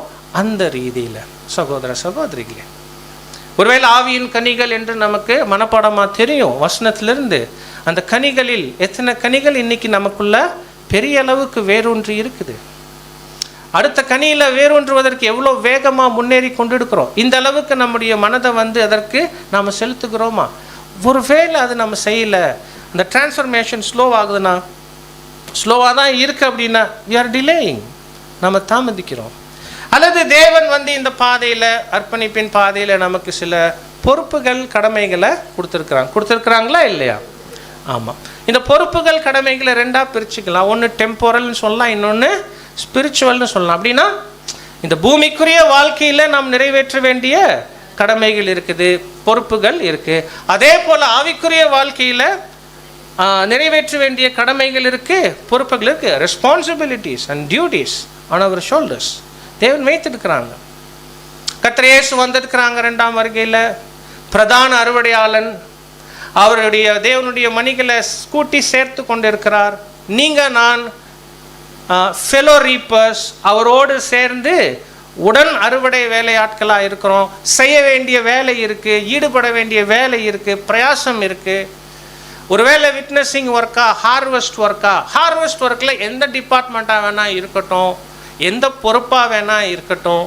அதே போல் பரிசுத்தவான்களுடைய பக்தி விருத்திக்கு எதுவாக எக்லீஷாவில் நாம் எடுக்கக்கூடிய முயற்சிகள், அதில் நமக்கான பங்கு எதுவாக வேணாலும் இருக்கலாம், எந்த லெவலில் வேணாலும் இருக்கலாம். பட் அதெல்லாம் நம்முடைய ஸ்பிரிச்சுவல் ரெஸ்பான்சிபிலிட்டிஸ் அண்ட் டியூட்டிஸ். அதே மாதிரி உலகத்தில் ஃபேமிலி இருக்கும், குழந்தைகள் இருப்பாங்க, கணவன் மனைவி இருக்கிறாங்க, மற்ற பொறுப்புகள் இருக்குது. எல்லாவற்றிலும் நம்ம நல்ல கணக்கு ஒப்புவிக்க வேண்டிய உக்கிரானக்காரர்கள். இந்த பொறுப்புகளை நிறைவேற்றுவதில், கடமைகளை நிறைவேற்றுவதில் சகோதர சகோதரிகளே உரிய வேகத்தில் நம்ம நிறைவேற்றி கொண்டு இருக்கோமா, அல்லது நம்ம ரொம்ப லெத்தார்ஜிக்காக அங்கே இருக்கிறோமா? உங்களுக்கு அந்த டெஃபனிஷனில் பார்த்தோம்னா, அந்த தாமதித்தல், தள்ளி போடுதல், தாமதித்தல், சோம்பல்னு வந்துச்சா இல்லையா? ஸ்லாத்ஃபுல், பீயிங் ஸ்லாத்ஃபுல், அதான் இதெல்லாம் பொறுப்புகள் கடமைகள். பட் நம்ம ரொம்ப அசதியாக, ரொம்ப கேர்லெஸ்ஸாக, ரொம்ப மந்தமாக அங்கே இருந்தோன்னா பாருங்கள். இப்போ நம்ம சொல்கிறத நீங்கள் நல்லா புரிஞ்சுக்கணும். ஒரு கோணத்தில் முடிஞ்சதெல்லாம் என்ன பண்ணிட்டு தான் இருக்கிறோம், செய்துட்டு தான் இருக்கிறோம். அது பாராட்டப்பட வேண்டிய விஷயம். உணர்வு இருக்குது, நாம் அர்ப்பணித்திருக்கிறோம், அந்த உணர்வு இருக்குது, குட். முடிஞ்ச அளவுக்கு செய்கிறதுக்கு முயற்சியும் இருக்குது, குட். பட் இப்போ நம்ம கேட்குறது என்னென்னா, தேவனுடைய திட்டம் ஒரு வேகத்தில் நிறைவேறி கொண்டு இருக்குது. அந்த திட்டத்துக்கு இசைந்து வாழ்கிற நாம் அந்த வேகத்துக்கு ஈடு கொடுத்து நம்முடைய உடன்படிக்கை என்ன பண்ணிட்டு இருக்கணும், நிறைவேற்றி கொண்டு இருக்கணும். அதற்கு ஈடு கொடுக்கும் விதத்தில் நம்முடைய பலகீனங்களை மேற்கொள்ளுதலில் ஒரு வேகம் இருக்குதா? புரியுதுங்களா? கீழ்ப்படிவதில் ஒரு வேகம் இருக்குதா? குணலட்சணங்களில் வளர்ந்து பெருகி வேரூன்றுவதில் ஒரு வேகம் இருக்குதா? பொறுப்புகள் கடமைகளை நிறைவேற்றுவதில் அந்த ஒரு வேகம் இருக்கா? Are we in line with the divine plan? தேவனுடைய திட்ட நிறைவேறுவதற்கு இசைந்த ஒரு வேகத்தில் நம்மளுடைய கான்சக்ரேஷனை நாம் ஃபுல்ஃபில் பண்ணிட்டு இருக்கிறோமா? அன்பானவர்களே, அதுதான் ரொம்ப முக்கியம். இது ஏன் நாம் இப்படி சிந்திக்கணும்? டிலேயிங் இன் கான்சக்ரேஷனை என்னென்னா, அது ஏதோ ஓரளவுக்கு, முடிஞ்ச அளவுக்கு, தெரிஞ்ச அளவுக்கு, புரிஞ்ச அளவுக்கு செய்துட்டு இருக்கிறது இல்லை. அதை நாம் தேவன் எதிர்பார்க்கிற விதத்தில் முழுமையாக என்ன பண்ணிட்டு இருக்கணும், முழுமையாக செஞ்சுட்டு இருக்கணும், முழுமையாக கொடுத்துட்டு இருக்கணும். இந்த முழுமையாக செய்வது, கொடுப்பதில் நாம் யோசனையற்றவர்களாக, சிந்தனையற்றவர்களாக, ஏதோ நமக்கு தோணுனதை செஞ்சுட்டு இருந்திட வாய்ப்பு இருக்குது. That is delaying our consecration. அப்படி இருக்கக்கூடாது சகோதர சகோதரிகள். வசனம் ரொம்ப அழகாக இருக்குது. ஒருத்தனை பண்ணி கொண்டா, நீங்கள் நல்லா கவனிச்சிங்களா? தேவன், அந்த வசனம் எப்படி வருது? நீ தேவனுக்கு ஒரு பொருத்தனை பண்ணி கொண்டால் அதை செலுத்த அவர் மூடரில். இங்கே பாருங்கள், ஆக மொத்தம் இந்த வசனத்தில் இருக்கிறவர் பொருத்தனையை செய்கிறாரா இல்லையா? அது சொல்லுங்கள். நல்லா கவனிச்சிங்களா? செய்கிறவர் மேலே தான் தேவனுக்கு என்ன இல்லை, பிரியம். அவர் என்ன சொல்கிறாரு? நீங்கள் செய்கிறது பத்தாது, இன் டைம் இன் டைம், அதை காலத்துக்குள்ளே செய்யுங்க. To not delay. இங்கே செய்யாதவங்களை பற்றியே அவர் பேசலை, செய்கிறவங்களை பற்றி பேசிகிட்டு இருக்கார் தேவன். தேவன் சொன்னாங்க, எனக்கு ரொம்ப சந்தோஷம் மகனே மகளே, you consecrated and you are doing, but குறித்த நேரத்துக்குள்ளே செய்யுங்க. நீங்கள் லேட்டாக பண்ணால் எனக்கு உங்கள் மேலே பிரியம் இல்லை. ஸோ இங்கே லேட்டாக பண்ணுறது தான் கான்டாக்ட்ஸ் ரொம்ப முக்கியம். ஸோ நம்ம லேட் வந்து அங்கே இருக்கக்கூடாது. ஏன் அப்படின்னா, நாம் இருக்கக்கூடிய காலம் அப்படிப்பட்ட காலம். ஒருவேளை சுருக்கமாக ஸ்கிரிப்சுரலாக போயிட்டோன்னா அன்பானவர்களே, லவோதிக்கேய காலப்பகுதி. லவோதிக்கேய காலப்பகுதிக்கு கர்த்தர் இயேசு தலையாக இருந்து சொல்லும்போது, நீங்கள் உங்களை குறித்து வேறு என்னென்னமோ நினச்சிக்கிறீங்க, ஐஸ்வர்யவான், திரவிய சம்பன்ன, எனக்கு எந்த ஒரு குறை இல்லை. ஆனால் உண்மையில் நீங்கள் எப்படி இருக்கிறீங்கன்னா, எப்படி இருக்கீங்க? நிர்பாக்கியம் உள்ளவன் வேர்டு மாத்திரம், அப்புறம் வந்து பரிதபிக்கப்பட்டவன், அப்புறம் குறை உள்ளவனாக இருக்கிறீங்கன்னு. அந்த நிர்பாக்கியம் இருக்குல்ல, இங்கிலீஷில் வந்து ரெச்சட்னஸ். அதுக்கு அருமையான சகோதரர் சமீபத்தில் எழுதின கமெண்ட்ரியில் கொடுக்குற வார்த்தை, அது லவோதீஷியன்ஸ் அந்த மாதிரி நம்ம அதிகம் இருக்க வாய்ப்பு இருக்குது. செக் பண்ணணும். அது ரெச்சட்னஸ்னால் நம்மையே குறித்து நமக்கு ஒரு வருத்தம். என்ன வருத்தம்? அப்படி செய்யணுன்னு தான் நினைக்கிறேன், ஆனால் என்ன பண்ண முடியல, செய்யலை. புரியுதுங்களா? அன்பில் ரொம்ப பெருகினுக்கும் தான் நினைக்கிறேன், ஆனால் முடியல. நம்மை குறித்து நமக்கு சில அதிருப்திகள், இன்னும் என்னால் அந்த பலகீனத்தை மேற்கொள்ளவே முடியும். அப்படின்னா லவுதிக்கிய காலகட்டத்தில் இருக்கக்கூடிய பரிசுத்தவான்களுடைய பெரும்பான்மையான நிலையாக கர்த்தர் இயேசு தலையாக இருந்து சொல்கிறது என்னென்னா, செய்ய வேண்டும் என்று உங்களுக்கு புரியுது, செய்ய வேண்டும் என்று வாஞ்சிக்கிறீங்க, ஆனால் ரொம்ப காலத்துக்கு செய்ய முடியலையேங்கிறோடைய நிலையில் இருந்தீங்கன்னா யூ ஆர் ரெச்சட். அன்பானவர்கள், இப்போ நம்மையே அங்கே அந்த பாயிண்ட்டை முறையாக படித்த போது இதயம் வந்து உழுக்குச்சு. எவ்வளோ உண்மை இல்லை. ஏன்னா எனக்கு தெரியுது, என்னுடைய வாழ்க்கையில் ஒருவேளை அது ஊழியம் என்று சொன்னாலும், தேவன் எதிர்பார்க்கும் குணலட்சணங்களை வளர்ச்சி என்று சொன்னாலும், அவருக்கு முழுமையாக கீழ்ப்படிதலை என்று சொன்னாலும், நிறைய சமயங்களில் அந்த டிசாட்டிஸ்ஃபேக்ஷன் எனக்கே இருப்பது ஸ்ட்ராங் ப்ரூஃப். நான் டிலே பண்ணிகிட்டு இருக்கேன், நான் தாமதிச்சுட்டு இருக்கேன். பண்ணக்கூடாது. சர்ச் எப்படி இருப்பாங்க அப்படின்னா, செய்யணும்னு வாஞ்ச முயற்சி ஸ்ட்ரகிள் இருந்துச்சு, செஞ்சிட்டோம், அந்த சாட்டிஸ்ஃபேக்ஷன், அந்த பீஸ் வந்து உணர்வோம். ரொம்ப அதாவது ஒவ்வொரு விஷயத்துலையும் இன்ஸ்டண்ட்டாக சொல்ல முடியாது, ஏன்னா அவங்களும் பலகீனர்கள் தான். சபை ஆகக்கூடியவர்களும் பலகீனவங்களாக இருந்தவங்க தான். அந்த வாஞ்சை இருக்கும், அந்த ஏக்கம் தாகம் இருக்கும், முயற்சி இருக்கும், போராட்டம் இருக்கும், ஃபெயிலியர்ஸ் இருக்குது.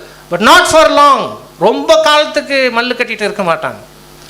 ஒரு ஃபர்ம்னஸ்க்கு வந்துட்டு ஒரு பாயிண்டில் ஜெயிச்சிட்டோம் ஃபீலிங், நெக்ஸ்ட் டார்கெட் அப்படி போகும். அந்த ரெச்சட்னஸ் வந்து நமக்குள்ளே நம்ம உணர்ந்தோன்னா சகோதர ஒரு சின்ன சைன். அது we are delaying something.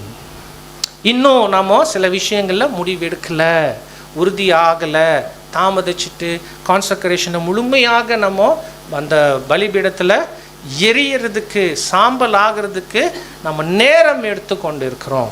அது நம்ம அங்கே செய்யக்கூடாது.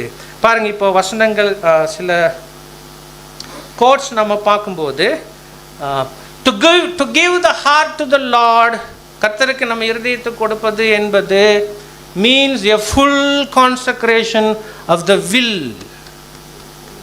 என்னங்க அர்ப்பணிப்பை நிறைவேற்றுதல் என்பது முழுமையாக இருதயத்தின் சித்தத்தை, விருப்பத்தை கொடுப்பது. இங்கே பாயிண்ட் என்னன்னா, முழுசாக கொடுப்பது. முழுசாக கொடுக்கலன்னா we are delaying. ஆனால் நாம் என்ன ஒரு வஞ்சகமாக நினச்சிக்குவோம், நான் தான் ஓரளவுக்கு கொடுக்குறேன்ல, நான் கொடுக்க மாட்டேன்னு நான் சொன்னேன். அப்படியெல்லாம் நம்ம செல்ஃப் ஜஸ்டிஃபிகேஷன் வந்து வரும். அப்படியெல்லாம் சொல்ல மாட்டோம். பட் அப்படி ஆள் மனசில் நாம ஒரு ஒரு ஒரு ஒரு ஆறுதல் வந்து எடுத்துக்கோ. இல்லை, நம்ம ஏதோ செஞ்சிட்ருக்கோம்ல, I am doing my best, இல்லை குட் குட் குட், அதில் தப்பே கிடையாது. ஆனால் தேவன் என்ன எதிர்ப்பாங்கன்னா, பிள்ளைகளே speed up, time clock is ticking, Israel is ticking. அப்புறம் வேறு எந்தெந்த அமைப்புகள் பார்க்குறீங்களோ எல்லாமே டிக்கிங் தான், எல்லாமே டிக்கிங் தான். நமக்குள்ளேயும் டிக்கிங் இருக்கணும். நமக்கு நேரம் போயிட்டு இருக்குது. ஸோ அந்த ட்ரான்ஸ்ஃபர்மேஷன் ப்ராசஸ் ஸ்பீடப் ஆகணும் அன்பானவர்களே. அது ஸ்லோ டவுன் ஆகிறதுக்கு அனுமதிக்கக்கூடாது. நெக்ஸ்ட் பார்க்கும்போது, if we merely attempt to serve the lord in an outward way, ceremonially and nominally. என்ன அர்த்தம் நீங்களே சொல்லுங்க, புரிஞ்சவங்க? அப்படி முழுமையாக நம்முடைய இருதயத்தை அர்ப்பணித்தவர்களாக இருக்க தவறிட்டு வெறுமனே தேவனுக்கு ஊழியம் செய்ய முயற்சிக்கிறோம். ஆனால் எப்படி? வெளியரங்கமாக ஏதோ மற்றவங்க பார்க்குற மாதிரி. பிரதர் ரசலுடைய சில வரிகள் அப்பட்டமாக நம்முடைய நிலை என்ன பண்ணிடும், அழகாக காமிச்சிடுறாரு. அவுட்வர்ட்லி பார்த்தா அவர் ரொம்ப சீரியஸாக தான் பார்க்காரு. அப்படி ஹஸ்பண்டை ஒய்ஃப் நினைக்கலாம், ஒய்ஃபை ஹஸ்பண்டே நினைக்கலாம். ஐயோ அவருங்க, ஒன்லி காட் நோஸ், தேவனுக்கு தான் தெரியும் அவங்க இருதயம் எப்படி.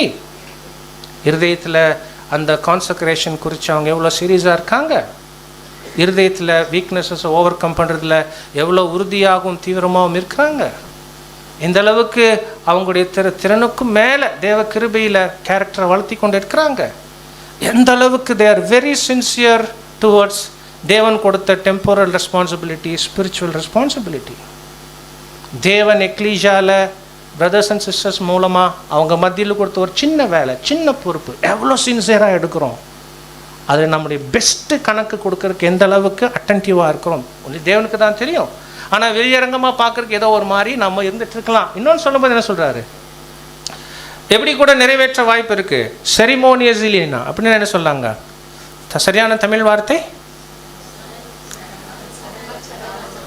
சடங்காச்சாரமாக, சரிங்களா? ஆமாம், சடங்காச்சாரமாக, சடங்கு போல் நம்முடைய கான்சக்ரேட்டட் லைஃப் ஃபார்மலிஸ்டிக்காக இருக்கக்கூடாது. நம்முடைய கான்சக்ரேட்டட் லைஃப் ஃபார்மலிஸ்டிக்காக இருக்கக்கூடாது. போகிறோம், புரியுதுங்களா? பங்கெடுக்கிறோம், அப்படி இல்லை. அப்படின்னா பாருங்கள், அப்படியெல்லாம் இருந்துட வாய்ப்பு இருக்குது. நம்ம இதை வேண்டுமென்று செய்ய மாட்டோம். ஆனால் அப்படியான ஒரு வாழ்க்கையில் நம்ம என்ன பண்ணியிருப்போம், நம்ம போயிட்டு இருப்போம், நமக்கு ஒரு விழிப்புணர்வு இல்லாமல் அங்கே போயிட்டு இருப்போம். நியூ கிரியேச்சர் லைஃப்னால் இது தான் அப்படின்னு ஃபிக்ஸ் பண்ணிக்குவோம். நாம் அப்படியெல்லாம் பவுண்டுக்குள்ளே வைக்கவே கூடாது. நோ வாழ்க்கை எனக்கான தேவன் நியமிச்சிட்ட பாதை டோட்டலி உங்களிலிருந்து மாறுபட்டிருக்கும். உங்கள் பாதை என்னதுலேருந்து முற்றிலும் மாறுபடும். எவ்ரி ஒன், ஒவ்வொருத்தருக்கும் தேவன் நியமிச்சிட்ட அந்த வாழ்க்கை என்பது ஒரு வித்தியாசமான பாதை. அதில் ஒரு வித்தியாசமான பாத்திரமாக நீங்கள் இருப்பீங்க, உங்களுடைய பங்கு செய்து கொண்டு இருப்பீங்க. அது ரொம்ப வித்தியாசமாக இருக்கும். ஸோ அப்போது ஒரு அவுட்வேர்டுக்காகவோ ஒரு செரிமோனியஸ்லேயோ நாமினலி பேருக்காக, அது கொஞ்சம் மோசமான நிலை. நாமினலி பேருக்காக நோ அப்படியெல்லாம் இருக்கக்கூடாது அன்பானவர்களே. பாருங்கள், அப்போது அந்த டிலே எதில் நம்ம உடன்படிக்கை நிறைவேற்றல தாமதம்னா, தேவன் எதிர்பார்க்கும் அளவிற்கு முழுமையாக அந்த அர்ப்பணிப்பை நிறைவேற்றுவதற்கு தாமதிக்கிறவர்களாக நாம் இருக்க வாய்ப்பு இருக்குது. அது அங்கே செய்யக்கூடாது. இன்னொரு இடத்துல போங்க, ஒருவேளை அது அங்கே இருக்காது. Call to immediate whole hearted decision, no half hearted consecration. உங்களுடைய இருதயங்களை எப்படியாக தேவனுக்கு அர்ப்பணிச்சவங்களா இருக்கணும்? இம்மீடியட் ஹோல் ஹார்ட்டட் டெசிஷன், முழு இருதயத்தோடு எடுத்துட்ட முடிவுகளோடு உங்கள் இருதயம் இருக்கட்டும். No half hearted consecration, no half hearted consecration. அறகுறை மனசு, அர்ப்பணிக்கப்பட்ட மனசு தான், பட் எப்படி இருக்குது, அறகுறை நிலை. அது தேவன் விரும்புறதில்லை. பிரதர் ரசல் இந்த கான்சக்ரேஷனுக்கு மாத்திரம் எவ்வளோ வார்த்தை யூஸ் பண்ணுறாரு பாருங்க. Complete consecration, whole hearted consecration, fully consecrated, unreserved எல்லாமே ஒரே மீனிங் தான், புரியுதுங்களா? அது ஏன் அவ்வளோ வார்த்தை? ஹோல் ஹார்ட்டட் இருதயம் முழுசாக அர்ப்பணிச்சதாக இருக்கட்டும், சரிங்களா? கம்ப்ளீட் கான்சக்ரேஷன், முழுமையாக அர்ப்பணிச்சதா அங்கே இருங்க. அப்புறம் என்ன சொன்னோம் நாம? ஃபுல்லி, அதுவும் முழுமைதான். ஆனால் அது என்னமோ ஒரு வித்தியாசம் இருக்குது அதில், ஃபுல்லி, புரியுதுங்களா? அப்புறம் என்ன சொல்கிறார்? அன்ரிசர்வ்டு. உங்கள் இருதயத்தை வேறு எதுக்கும் என்று சொல்லி கொஞ்சம் இடம் ஒதுக்காதீங்க. அந்த இருதயம் அது ஒரே ரூமாக இருக்கட்டும், வேறு ரூம் வச்சுக்க வேண்டாம், புரியுதுங்களா? 2 BHK 3 BHK அதெல்லாம் வேண்டாம், புரியுதுங்களா? அது ஒரே ஹால் தான். அந்த ஹால் முழுக்க யாருக்கு தான்? நோ அன்ரிசர்வ்னா வேறு எதுக்கும் ஒதுக்காதீங்க. அன்பானவர்களே, அந்த வார்த்தைகளுக்கு அர்த்தம் இருக்குது. ரசல் அப்படி பயன்படுத்துகிறாங்கன்னா அதற்கு அர்த்தம் இருக்குது. ஸோ இப்போ தேவன் நம்மக்கிட்ட அப்படி எதிர்பார்க்குறாங்க கான்சக்ரேஷன். அந்த உடன்படிக்கையை நிறைவேற்றுவது அப்படி எதிர்பார்க்குறாங்க. அப்படின்னா நம்ம லிஃப்டப் பண்ணிக்கணும். இன்றைக்கி இருக்கக்கூடிய நிலையிலேருந்து இன்னும் கொஞ்சம் உயர்த்திக்கணும். அது வேகமாக வேற நடக்கணும். அதுதான் நம்ம இங்கே பேசிக்கொண்டு அங்கே இருக்கிறோம். ஒருவேளை அவர் நியமித்த நேரத்துக்குள்ளே அர்ப்பணிப்பை முடிக்கிறவங்க சொன்னால் சர்ச் தான் இல்லையா? எத்தனை பேர் 2000 வருஷத்தில்? நல்லா யோசிச்சு பாருங்க. இந்த பாயிண்ட் யோசிச்சு பாருங்க. அவர் நியமித்த நேரத்துக்குள்ளே அர்ப்பணிப்பை அப்படி டான்னு முடித்தவங்க கடைசியில் எவ்வளோ பேர் தான் இருப்பாங்க? 1,44,000 பேர். ஆனால் டான்னு கான்சக்ரேஷன் பண்ணிவிட்டு ஆனால் டான்னு முடிக்காமல் நான் கொஞ்சம் தள்ளி முடிக்கிறேனே அப்படின்னு முடிக்கிறவங்க எத்தனை பேர் இருக்காங்க? எண்ணிக்கையே இல்லை. Great multitude. பிரியமானவர்களை யோசிச்சிங்களா? கடைசியில் கிரேட் மல்டிடியூட் என்ன பண்ணுறாங்க? நிறைவேற்றுறாங்களே இல்லையா? சபை நிறைவேற்றுறாங்க. கிரேட் மல்டிடியூட் என்ன பண்ணுறாங்க? பட் அவங்க சபை கிடையாது. ஏன் கிரேட் மல்டிடியூட்? என்ன டிஃப்ரென்ஸ்? டைம் மிஸ் பண்ணிட்டாங்க. ப்ராப்பர் டைம் மிஸ் பண்ணிட்டாங்க. Proper time. என்ன ஆச்சரியம் பாருங்கள். சபை உடன்படிக்கையை நிறைவேற்றுகிறாங்க 100%. திரள் கூட்டமும் என்ன பண்ணுறாங்க? உடன்படிக்கை நிறைவேற்றுறாங்க 100%. அப்படியெல்லாம் யாரும் பார்க்காதீங்க, புரியுது? அவங்களும் 100% நிறைவேற்றினாதான். ஏன்னா கவர்னன்ட் இஸ் கவர்னன்ட், அது பிரேக் பண்ணவே முடியாது. 100% நிறைவேற்றுறாங்க. பட் என்னன்னா சபை தேவன் எதிர்பார்த்த டைம் செட்டப்புக்குள்ள முடிக்கிறாங்க. உற்சாகத்தோட, முழு மனசோட, வேகமாக, தீவிரமாக அப்படியே சேர்த்துக்கிறாங்க. இவர்கள் டைம் டிலே பண்ணி போயிடுறாங்க. டிலே தான் பிரச்சனைங்க. அன்பானவர்களே, அப்போ நமக்கு ரொம்ப பெரிய எக்ஸாம்பிள் அங்கே இருக்குது. சரி, இப்போ எதற்காக ஏதோ சொன்னீங்க? யாரும் இல்லை அங்கே. சரி, ஓகே. பிரியமானவர்களே, இந்த டிலேக்கு என்னென்னலாம் காரணம்? ஒருவேளை நம்ம இருதயத்தை அர்ப்பணித்த போது முழுமையாக என்று சொல்லிட்டு முழுமையாகவே அர்ப்பணிக்கப்பட்டதாக அதை காத்துக்கொள்வதில் கவனமில்லாதவர்களா, அந்த விதத்தில் பொருத்தனையை செய்வதில் தாமதமாகிறவர்களாக நம்ம இருக்க வாய்ப்பு இருக்குது. இருக்கிறோம் சொல்லலை, இருக்க வாய்ப்பு இருக்குது. ஏன்னா இல்லாட்டி வசனம் கர்த்தர் அப்படி பேசியிருக்க அவசியம் இல்லை. இப்போது இதுக்கான காரணங்கள் என்ன பாருங்கள். அடுத்த வசனம் போயிடுங்க. போதுங்க, அடுத்தது போங்க. பாருங்கள், அதுக்கு முந்தின நான் திரள் கூட்டத்துக்கு சொன்னோம். அவங்க என்ன பண்ணிடுறாங்க? They will do what they fail to do at the ரொம்ப நான் ஸ்கிப் பண்ணிட்டேன் அந்த ஆனால் ரொம்ப நல்ல கோட் அது. அவர்கள் செய்கிறாங்க உடன்படிக்கை நிறைவேற்றுவது. பட் எப்போ? They do what they failed to do at the proper time. சரியான நேரத்தில் எதை செய்ய தவறினாங்களோ அதையே லேட்டாக செய்கிறாங்க. இவங்க தான் யார்? தேல்கூட்டம். சரி, அதை விட்டுடுங்க. ஆனால் இதுக்கான காரணங்கள் என்ன? டிலேக்கான காரணம் என்னென்னா, இந்த பிக்சரில் ஒரு சின்ன ஒரு தாட் இருக்குது. என்னென்னா, இது ஒரு ஐஸ்பர்க். உங்களுக்கெல்லாம் தெரியும்ல? ஆமாம், ஐஸ்பர்க்னால் புரியும் இல்லைங்களா? பனிமலையா? பனிமலை. ஏன்னா சயின்டிஃபிக்காக என்ன சொல்லுவாங்க? அது மேலே பார்க்குறதுக்கு 10% தான் தெரியும், ஆனால் கீழே எவ்வளோ இருக்கும்? அது மாதிரி நம்மளுடைய டிலே அந்த மேலே இருக்கக்கூடிய 1%, 10ல் 1 மடங்குனா டிலேக்கான காரணங்கள் தான் ரொம்ப ஆபத்து பின்னாடி இருக்குது. ஒருவேளை நம்ம கான்சக்ரேஷனை தேவன் எதிர்பார்க்குற மாதிரி முழுமையாக, முனைப்போட, தீவிரத்தோட அது பலகீனங்களை மேற்கொள்ளுவது அல்லது என்ன சொன்னோம் நம்ம குணலட்சணங்களில் வளர்ந்து பெருகுவது, கீழ்ப்படிவது, பொறுப்புகளை நிறைவேற்றுவது என்பதில் முழுதும் தீவிரமுமாக போகாமல் டிலே பண்ணிட்டு இருந்தோன்னா காரணம் என்ன அப்படின்னா நிறைய காரணம் இருக்குது. பெரிய பெரிய காரணங்கள். நாமே செல்ஃப் அனலைசிஸ் பண்ணணும். இன்றைக்கி இந்த அறிவு பெருக்கத்தினால் ஒரு மனிதனுடைய செயல், அதுக்கு பின்னால் அவன் மனதுக்குள்ளே என்னென்னலாம் நடக்குதுன்னெல்லாம் பிரித்து அழகாக காண்பித்துடுறாங்க. ஒருவேளை இந்த டிலே நம்முடைய வாழ்க்கையில் ஒரு ஐட்டமாக இருக்குதுன்னு வைங்களேன். இன்னும் ரொம்ப முக்கியமாக இது கான்சக்ரேஷனில் டிலேவாக இருக்குது இல்லையா? பிரியமானவர்களே, என்னென்னலாம் காரணம் இருக்க வாய்ப்பு இருக்குன்னா, ஃபஸ்ட்டு நம்முடைய வாழ்க்கை, நம் அர்ப்பணிப்பின் வாழ்க்கையை குறித்த ஒரு தெளிவும் ஒரு திட்டவட்டமான ஒரு புரிதலும் நமக்கு இல்லாமல் இருக்கிறது. Lack of structure. புரியுதுங்களா? இப்போ நமக்கு ஒரு உதாரணம் வேணால் சொல்லிடலாம். அப்படின்னா இந்த பாதையில் நமக்கு ஒரு தெளிவு இருக்கணும். நாம் யார், எதுக்காக வந்திருக்கிறோம், எதை நோக்கி போயிட்டு இருக்கிறோம், டைம் எவ்வளோ இருக்குது, சரி நான் செய்யும்படிக்கு தேவன் என்கிட்ட என்ன எதிர்பார்க்குறாங்க, என்னுடைய வாய்ப்புகள் எது, ஓகே என் வாய்ப்பு இதுதான், இந்த வாய்ப்பில் நான் எந்த அளவுக்கு என்னை அர்ப்பணிச்சிருக்கணும், இதில் அர்ப்பணிச்சிருக்கும்போது வேறு எதுக்கு கவனம் கொடுக்கலாம், எதுக்கு கிளியராக இருக்கணும். இதுலாம் ரொம்ப கிளியராக இருக்கணும். இதில் கிளாரிட்டி இல்லைன்னா, கிளாரிட்டி இருந்துச்சுன்னா என்னென்னா கரெக்டாக அந்த ஃபேஸில் போயிட்டு இருக்கும், கரெக்டாக போயிட்டு இருக்கும். எது பற்றியும் கவலைப்பட மாட்டோம், யார் பற்றியும் கவலைப்பட மாட்டோம், தேவையில்லாத பிரச்சனைகள் தலையில் போட மாட்டோம். என்னுடைய பாதை தேவன் நியமிச்சிருக்கிறார், இது என் பொறுப்பு, இது என் வாய்ப்பு, எனக்கு அது சம்மந்தம் இல்லை, இது சம்மந்தம் இல்லை, நான் இதில் உண்மையில்லவனாக இருக்கிறேன், சீராக போகும். அந்த வேகமும் இருக்கும். ஆனால் எப்போ அந்த ஒரு நம்ம வாழ்க்கையை பற்றின தெளிவு புரிதல் இல்லையோ ரொம்ப ஆபத்து. அந்த தாளந்து பற்றின ஊமையில் அன்பானவர்களே, அந்த ஒரு தாளந்து வாங்கினவர் அதை என்ன பண்ணிடுறாரு, நிலத்தில் போட்டு புதைச்சிடார்ல. நிறைய விளக்கம் சொல்லலாம், ஏன் அப்படி பண்ணிட்டாங்க, என்ன பண்ணிட்டாங்க அப்படின்னு. ஆனால் அதில் ஒன்று என்ன பாருங்கள், அவர் கையில் இருந்ததை அவர் முழுக்க என்ன பண்ணலை, கவனிக்கல, அதை புரிஞ்சுக்கல. எனக்கு ஒரு தாளந்து இருக்குது, இதை கண்டிப்பாக பிஸ்னஸில் என்ன பண்ணலாம், போடலாம், இதை நியாயமாக இந்த பிஸ்னஸில் போடலாம், போட்டால் நல்ல லாபம் வரும். அந்த தாட் ப்ராசஸ்க்குள்ளே அவர் அங்கே போகல. It was not clear.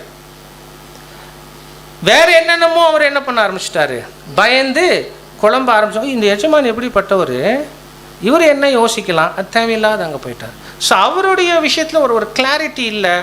அவர் இருக்கிறத தேவையில்லாமல் புதைச்சி வச்சு நல்ல கணக்கு என்ன பண்ண முடியல, அவர்னால ஒப்பு கொடுக்க முடியல. இல்லை பாருங்கள், ரீப்ரிண்டில் நமக்கு சொல்லும் போது நெக்ஸ்ட்டு இது பாருங்கள், burying the talents in business pleasure or sloth. அங்கே பார்த்தீங்களா, அதாவது இது உலக காரியங்கள் அந்த தாளந்தை பயன்படுத்துறதுன்னு சகோதரர் சொல்கிறாங்க, அது இல்லை, மாற்று கருத்து இல்லை. ஆனால் அந்த அந்த தாளந்தை எதில் கூட போடுறது, ஸ்லாத்னா என்ன, நம்ம சொன்னோம்ல, டிலேயிங்.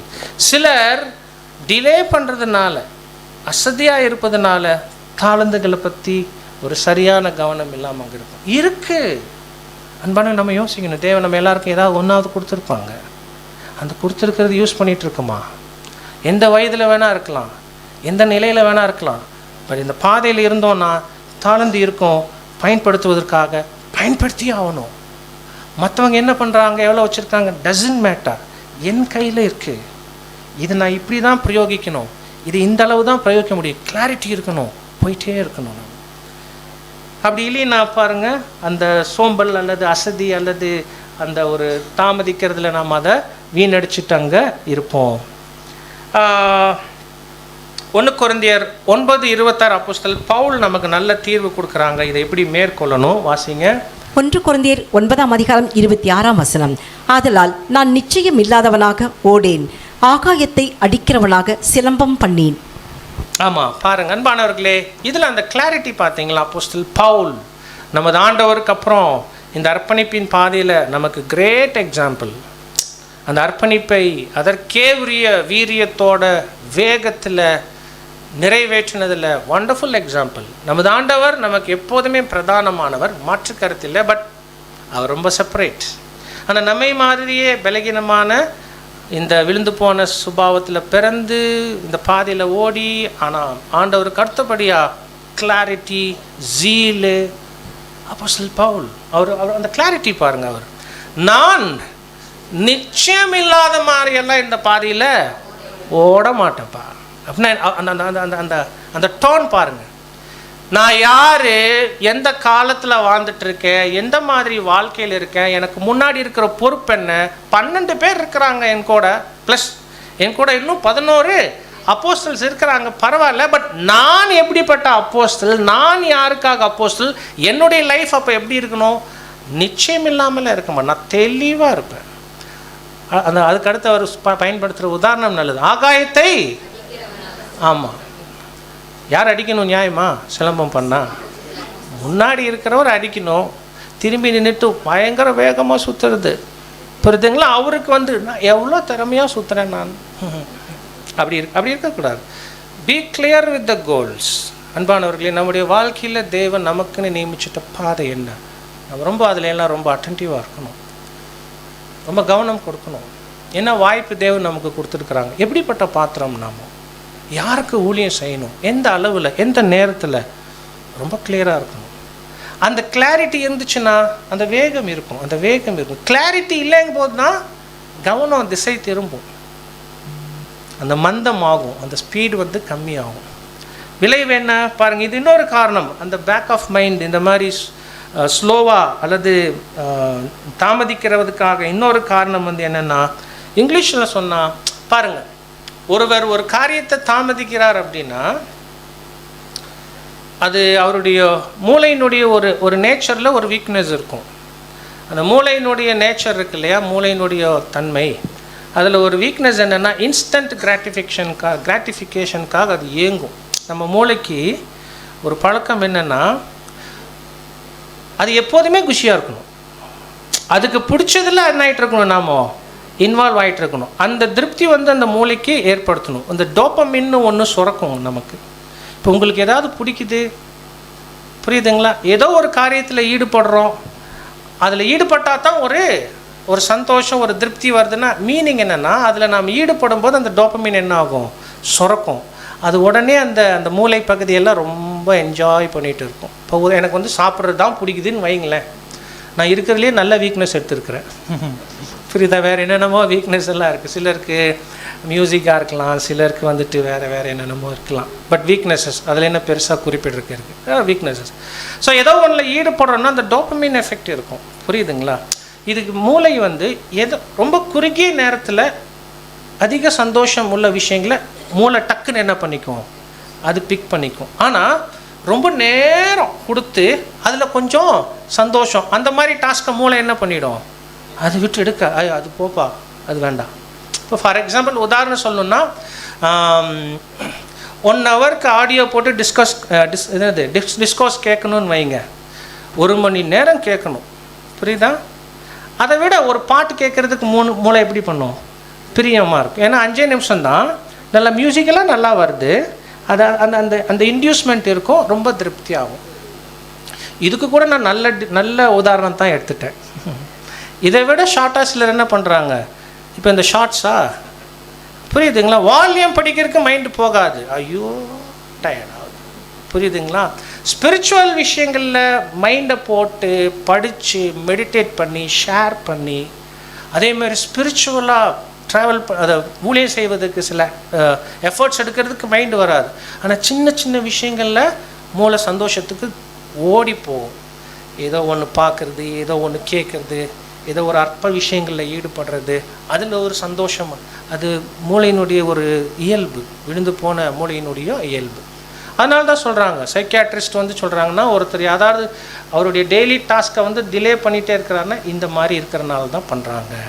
அன்பானவர்கள், இதைத்தான் வசனத்தில் வந்து நம்ம பார்க்கும்போது ஒரு வார்த்தை, சிற்றின்ப பிரியர்கள் இல்லையா, அது வசனம் ரொம்ப அழகாக இருக்குது இல்லையா, படிங்க. அது நீதிமொழிகள் 21:17 சிற்றின்ப பிரியன் தரித்திரனாவான்.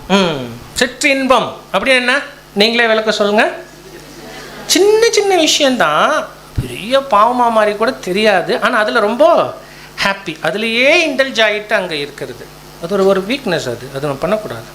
ஆக்சுவலாக நமக்கு இந்த விதைப்பவன் ஊமையில் முள்ளுள்ள இடங்களில் விதைக்கப்படுற விதை எந்த வகுப்பாக இருக்குது அடையாளம்? விதைப்பவன் ஊமையில் இல்லை எந்த வகுப்பாக இருக்குன்னு கேட்டேன் நான். கிரேட் மல்டிடியூட் கிளாஸ் அவங்க இல்லையா. அந்த முள் என்ன சொல்லுவோம் நாம் பொதுவாக? உலக. ஏதாவது வித்தியாசமான பதில் இருக்கா?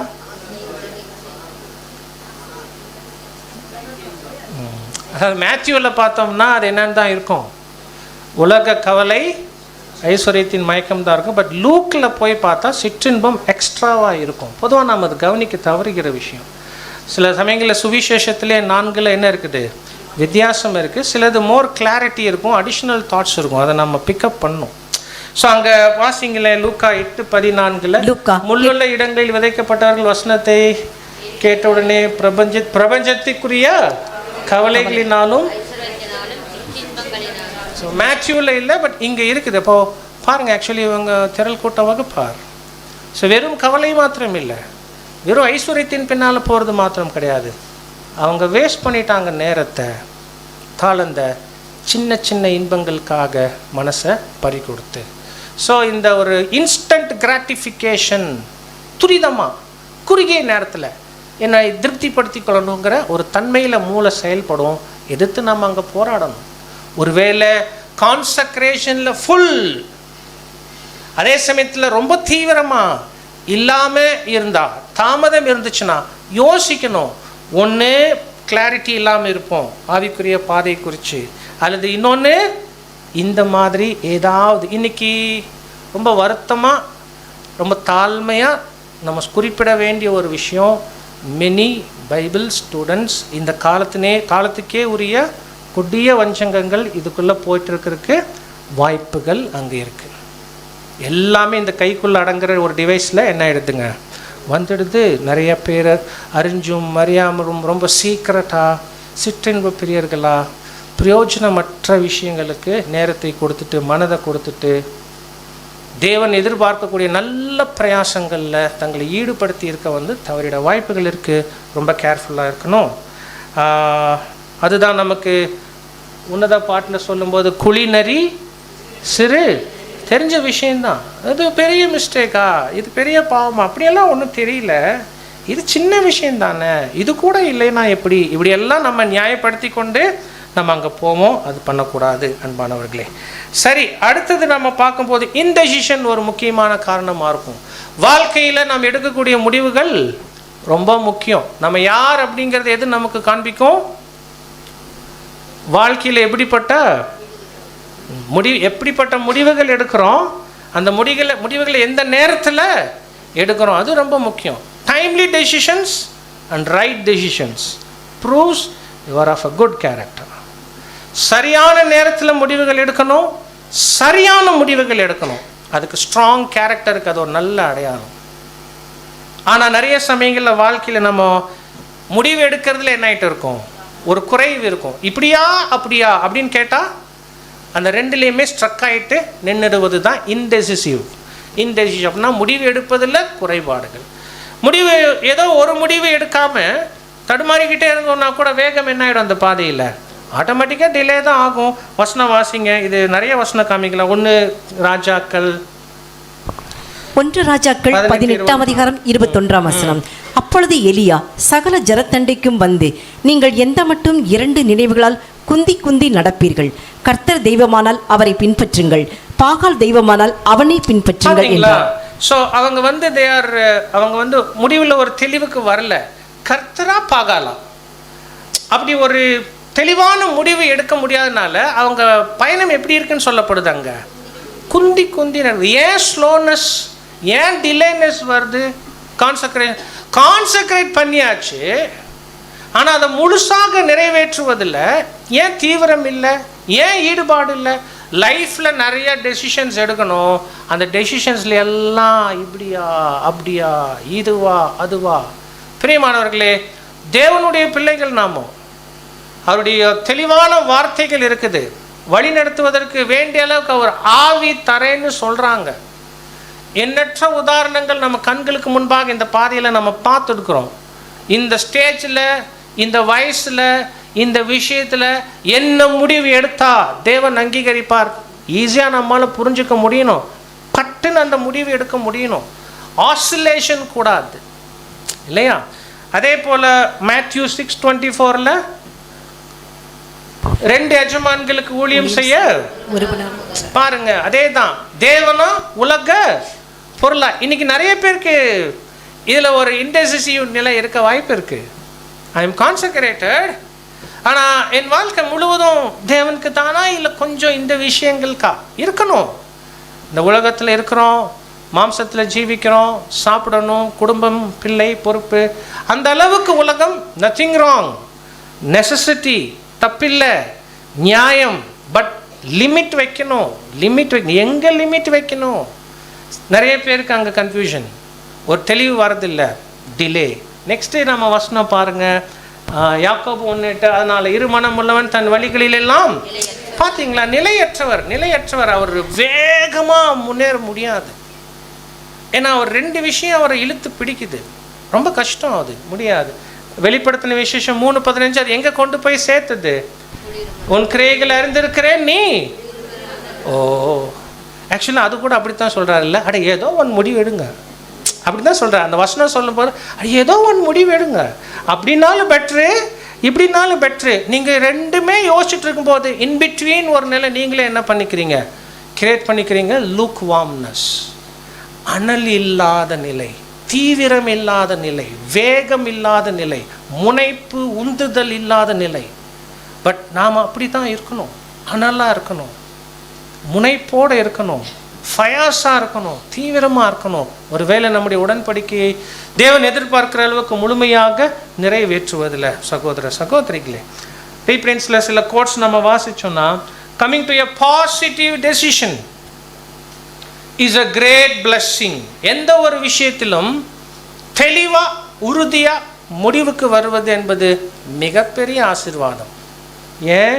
And a great help in the formation of character. தேவனுக்காக, சத்தியத்துக்காக, சகோதர சகோதரிகளுக்காக என்று நம்ம வாழ்க்கையில் சில முடிவுகள் தெளிவாக உறுதியாக குறித்த நேரத்துக்கு எடுக்கிறோம்ல, அது நம்ம குணலட்சணங்களில் வேறொன்றுவதுக்கு ரொம்ப உதவும்.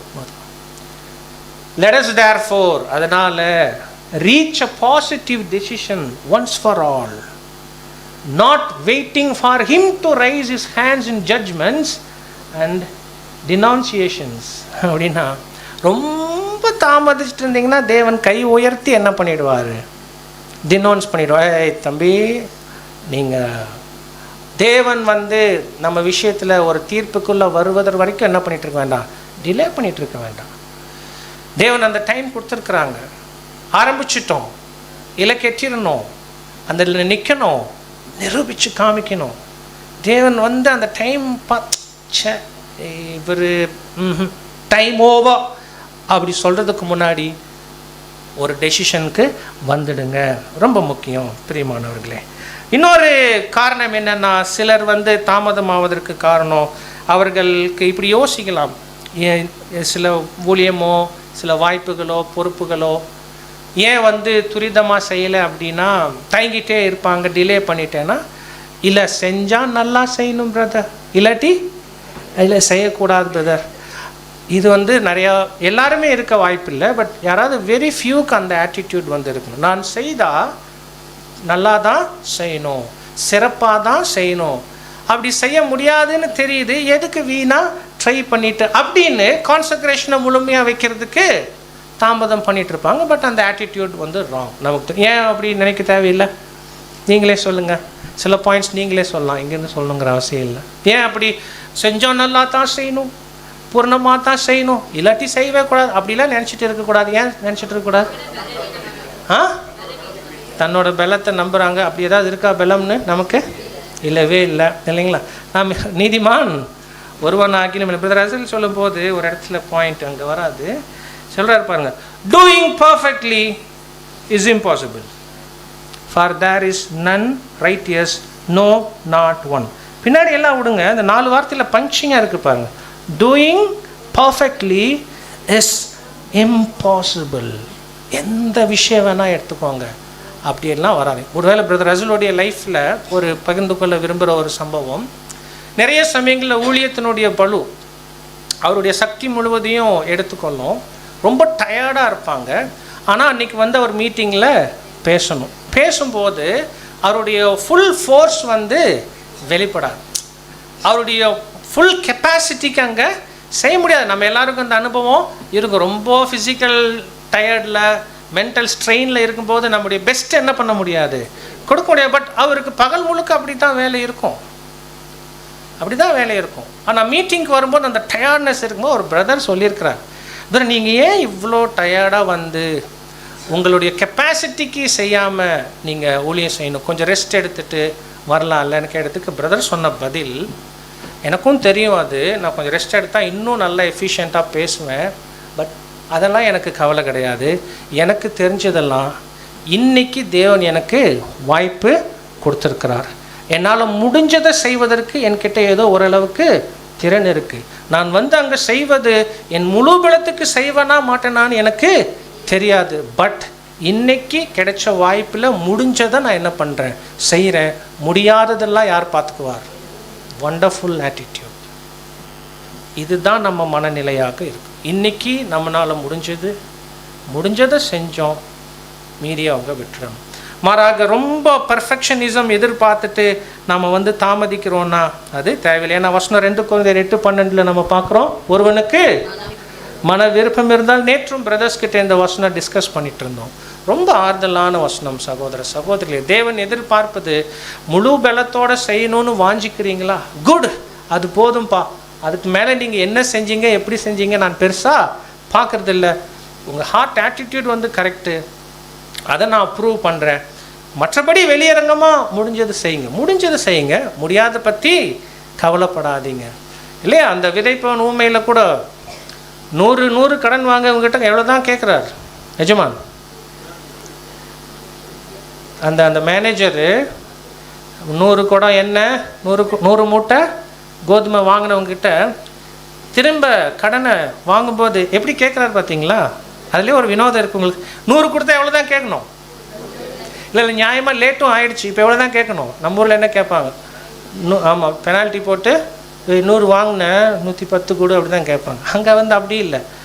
வாங்கினது 100பா, உன்னால் எவ்வளோ முடியும் அப்படின்னா அவருக்கு நல்லா தெரியும் அவரால் 100 முடியாது. It is impossible. உங்களால் பர்ஃபெக்டாக பண்ண முடியாது. God nose.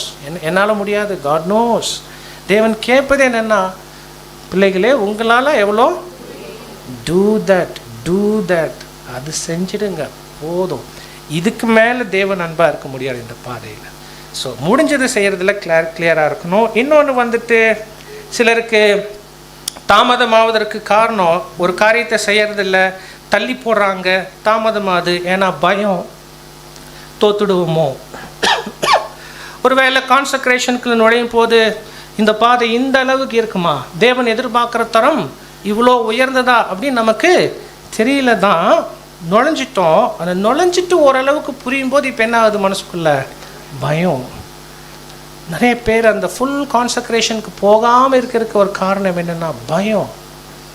மனசு வெளியே சொல்ல மாட்டோம், எந்த டிஸ்கஷன்லேயும் வராது, வெளிப்படையாக பேச மாட்டான். ஏன்னா தெரியும் இந்த கூட்டம் எப்படிப்பட்ட கூட்டம், தேவ சித்தம் செய்வதற்காக வாழ்ந்துட்டு இருக்கிற கூட்டம். இப்படி பேசினாவே நம்மளை வினோதமாக பார்த்துருவாங்க. அதனால் மனசில் சப்கான்ஷியஸ் மைண்டில் இருக்கும், இந்த பாதை நம்மளால் முடியாதோ முடிஞ்சது கூட செய்யாமையே அங்கே இருந்துடுவதற்கு வாய்ப்பு இருக்குது. சகோதர சகோதரிகளே, அதுவும் கூட நாம் நினைக்க வேண்டாம். ஒரு அருமையான வசனம் வந்து பிரசங்கியில் வாசித்தோன்னா, செய்யும்படி உன் கைக்கு நேரெடுக்கிறது எதுவோ அதை உன் பலத்தோட செய், நீ போகிற பாதாளத்தில் செய்கையும் இந்தையும் அறிவும். மறுபடியும் இன்றைக்கு தேவன் எது நமக்கு வாய்க்க பண்ணியிருக்கிறாங்க கரங்களில், முழு எஃபர்ட் போட்டு செஞ்சுடுங்க. அது வாய்க்குமா வாய்க்காதா அதை பற்றியெல்லாம் சிந்திக்கிறது நம்மளுடைய கண்ட்ரோலில் கிடையாது. இன்றைக்கி தேவன் கொடுத்துருக்கிறார், வாய்ப்பு இருக்குது, முடிஞ்சதை அங்கே செஞ்சுடுங்க. ஃபியர் ஆஃப் ஃபெயிலியர் வந்து ஒரு மிக முக்கியமான காரணம் ஃபார் டிலேயிங் திங்ஸ். கண்டிப்பாக பெரிய ஸ்டாண்டர்ட் தான் தேவன் வச்சுட்டாங்க, உயர்ந்த ஒரு தரத்துக்கு தான் நம்மளை அழைச்சிட்டாங்க. கடினமான பாதை தான், மாற்று கருத்து இல்லை. பட் கர்த்தர் இயேசு இன்னொரு இடத்துல சொன்ன வினோதமான வார்த்தை நமக்கு எப்பயுமே ரொம்ப ஊக்கமாக இருக்கும். என்னுடைய நுகத்தை உங்கள் மேலே ஏற்றுக்கொள்ளுங்கள். என் நுகம் எப்படி இருக்கும்? பேரடாக்ஸ்னா புரியுங்களா? ஒரு வார்த்தை எடுத்து படிச்சிங்கன்னா முன்னுக்கு பின் முரணாக இருக்கும். இது வந்து அது மாதிரி பேரடாக்ஸ். என் நுகம் எப்படி இருக்கும்? ஆக்சுவலாக நுகம்னாவே என்ன? வெயிட்டு. இப்போ சொல்லுங்கள், என் நுகம் இல்லை, அந்த நுகத்துக்கு வெயிட் போட்டு சொல்லுங்கன்னு. என் வெயிட்டு நீங்கள் உங்கள் மேலே ஏற்றுக்கோங்க, என் வெயிட்டு லேசாக இருக்கும். ஆனால் இது வந்து இந்த பாதையை புரிஞ்சுக்கிறதுக்கான நல்ல ஃபார்முலா. கர்த்தர் இயேசு சொன்னாங்கன்னா சும்மா சொல்லலை, அது நுகம் தான்ப்பா, அது சர்விட்யூடு தான், அதில் பாரம் இருக்குது, அதில் ஸ்ட்ரகிள்ஸ் இருக்குது. பட் என்னுடைய நுகம் அது, ஐ எம் வித் யூ, நான் உங்களோடு இருக்கேன். I will make it weightless. அப்படியே நுகம்னாவே 2 பேர் இருக்கணும் இல்லை மினிமம். அப்போ அவர் என்ன சொல்கிறாரு, ஜஸ்ட்டு தூக்கி வச்சுக்கோ. ஆனால் முழுசு யார் தான் சுமக்க போகிறது? நான் சுமக்கிறேன், உங்களுக்கு வெயிட் இருக்காது. எப்படி நம்ம ஆக்சுவலி இதெல்லாம் சிந்திக்கணும், எப்படி இந்த பாதை வந்து லேசாக இருக்கும்னு சொல்லிட்டாங்க நம்ம ஆண்டவர். ஆனால் சொல்லியிருக்கிறாங்களே எப்படி இந்த பாதை ஈஸி, எப்படி இந்த பாதை லேஸு. சில வசனங்கள் தான் நமக்கு காண்பிக்குது பாருங்கள். இன்டென்ஷன் கரெக்டாக இருக்கா, முடிஞ்சதை செய், போதும், லேஸாகிடுது பாருங்கள் பிரியமானவர்களே. அப்போ நம்ம அங்கே செய்யணும், அப்படி தான் பார்க்க முடியும். இன்னொரு விஷயம் கடைசியாக சொன்னோன்னா என்ன சொல்லலாம், சிலருக்கு வந்து காலத்தை வந்து திட்டமிட்டு செய்கிறதில்ல, முடியறதில்ல. ஏன்னா உலகத்தில் பலவிதமான என்ன இருக்குது, பாரங்கள் அங்கே மாட்டிக்கிறோம் இல்லையா. டைம் மேனேஜ்மெண்ட் நிறைய பேருக்கு என்ன பண்ணுறதில்ல, ஒரு தெளிவாகிறதில்ல. நம்ம வெளியே போனால் வேலைக்கு போயிட்டு வர்றதுக்கு 8, 9, 10 மணி நேரம் ஆயிடுது. ஸோ இதுக்கு மத்தியில் எப்படி ஃபுல் கான்சன்ட்ரேஷனுக்கு டைம்? அன்பானவர்களே, இந்த சிரமம் வந்து எல்லாருக்குமே இருக்கிறது தான். எபேசு கால பரிசுத்தவான்கள்ல இருந்து நமக்கு வரைக்கும் எடுத்துக்கிட்டால் ஃபேமிலி ரெஸ்பான்சிபிலிட்டி இருக்குது, உலகத்தில் வேலைக்கு போக வேண்டியது இருக்குது. எல்லாரும் இதை பாரத்துக்குள்ளே மாட்டினவங்க தான். பட் சயின்ஸ் எப்படி தான் வாழ்ந்துருக்குறாங்க, எல்லாத்துக்கும் நேரத்தை ஒதுக்குற மாதிரி அந்தந்த நாளுக்கு கான்சன்ட்ரேஷனுக்கு என்ன பண்ணிட்டாங்க, எப்படி பண்ணிட்டாங்க? வசனம் இருக்கு இல்லையா, எபேசியர் 5:16, நாட்கள் பொல்லாதவைகளானதால் காலத்தை பிரயோஜனப்படுத்தி. இங்கிலீஷில் கொஞ்சம் நல்லா இருக்கும் இல்லையா, ரெடீமிங் த டைம், தமிழில் இருக்கிறது இல்லை. அப்படின்னா நாட்கள் பொல்லாதவைகளாக இருக்குது, அதனால் காலத்தை என்ன பண்ணுங்க, மீட்டு பிரயோஜனப்படுத்தி கொள்ளுங்க. அந்த வார்த்தை தமிழில் இல்லை. காலத்தை என்ன பண்ண வேண்டியிருக்கு, மீட்டு கொள்ள வேண்டியிருக்கு. ஏன்? அது ஏற்கனவே என்ன இருக்குது, நிறைய விஷயங்களுக்குள்ள மாட்டிட்டு இருக்கிறதுக்கு வாய்ப்பு இருக்குது. ஸோ நம்ம இன்றைக்கி இருக்கக்கூடிய வாழ்க்கையில், இந்த வாழ்க்கை முறையில் நம்ம நேரங்கள் அநேக விஷயங்கள் என்ன பண்ணுது, எடுத்துக்க தான் செய்யும். பட் தேவனுடைய பிள்ளைகளாக அர்ப்பணிப்பை நிறைவேற்றுவதற்கு ஒவ்வொரு நாளுக்கு வேண்டிய நேரத்தை எப்படியாவது நாம் என்ன பண்ண வேண்டியது இருக்குது, அந்த மற்ற விஷயங்களிலிருந்து மீட்டெடுத்து பிரயோஜனப்படுத்த வேண்டியதாக தான் இருக்குது. மார்த்தா மாதிரி இருந்துட வேண்டாம். ஒரு வகையில், எந்த வகையில், ஒரே நேரத்தில் அநேக விஷயங்களை குறித்து டோன்ட் டூ தட். அது உங்கள் கெப்பாசிட்டிக்கு மேலே, ஆண்டவர் சொல்லும் போது உங்கள் கெப்பாசிட்டிக்கு மேலே அதெல்லாம் பண்ண வேண்டாம். ஒரு நாளைக்கு ஒரு தருணத்தில் என்ன சிந்திக்கணுமோ அது மாத்திரம் செய்யுங்க. அன்பானவர்களே, இதெல்லாமே ஒருவேளை டிலே பண்ணுறதுக்கான காரணங்கள் என்று நாம் அங்கே பார்க்குறோம். பாடத்தினுடைய முடிவுக்கு நாம் அங்கே வரலாம். சில ஆலோசனைகள் தான். அப்போ நாம் இது வரைக்கும் பாடத்தில் நாம் என்ன பார்த்துட்டோன்னா, கண்டிப்பாக தேவனுடைய சித்தம் செய்வதற்கென்று நாம் நேர்ந்து கொண்ட அந்த பொருத்தனையை, அவர் சித்தத்துக்காக அர்ப்பணிச்சிட்ட நம்முடைய வாழ்க்கையை முழுவதுமாக அர்ப்பணிப்பதற்கு தாமதப்பட வேண்டாம். அது தேவன் நம்மிடத்தில் பிரியப்படுறது இல்லை. நமக்கு புரிந்த அளவு, நமக்கு தெரிஞ்ச அளவு, நம்மால் முடிஞ்ச அளவு என்று அர்ப்பணிப்பை வாழ்வதில் தயவு செஞ்சு திருப்தி அடைஞ்சிட வேண்டாம். மாறா தேவன் என்ன எதிர்பார்க்குறாங்க, அது முழுதாக அர்ப்பணிக்கப்பட்டு இருக்கணும், அது முழுமையாக நிறைவேற்றப்படணும். முக்கியமாக அவருடைய திட்டம் அதில் என்ன நிறைவேறி கொண்டு இருக்குது, அதற்கு இசைந்த அந்த வாழ்க்கையில் நாம் நிறைவேற்றுகிறவர்களாக அங்கே இருப்பதற்கு பார்க்கணும் சகோதர சகோதரிகளே. அப்போது ஒருவேளை நமக்குள்ள அந்த டிலே நடக்குது அப்படின்னா அதுக்கு என்னென்ன காரணங்கள் என்பது தான் நம்ம கொஞ்சம் கொஞ்சமாக அங்கே பார்த்துட்ட விஷயங்கள். ஒருவேளை இதை மேற்கொள்வதற்கு சில நல்ல கோட்ஸ் வந்து காமிக்கலாம். நீங்கள் வாங்க வாங்க வாங்க. இன்னும் அது ஓகே அது இல்லை. ஓகே, பாருங்கள், சில கோட்ஸ் நான் வாசிக்கிறேன் சகோதரர் அசில் அவங்களுடைய ரைட்டிங்ஸ்லேருந்து. Reprint 4780.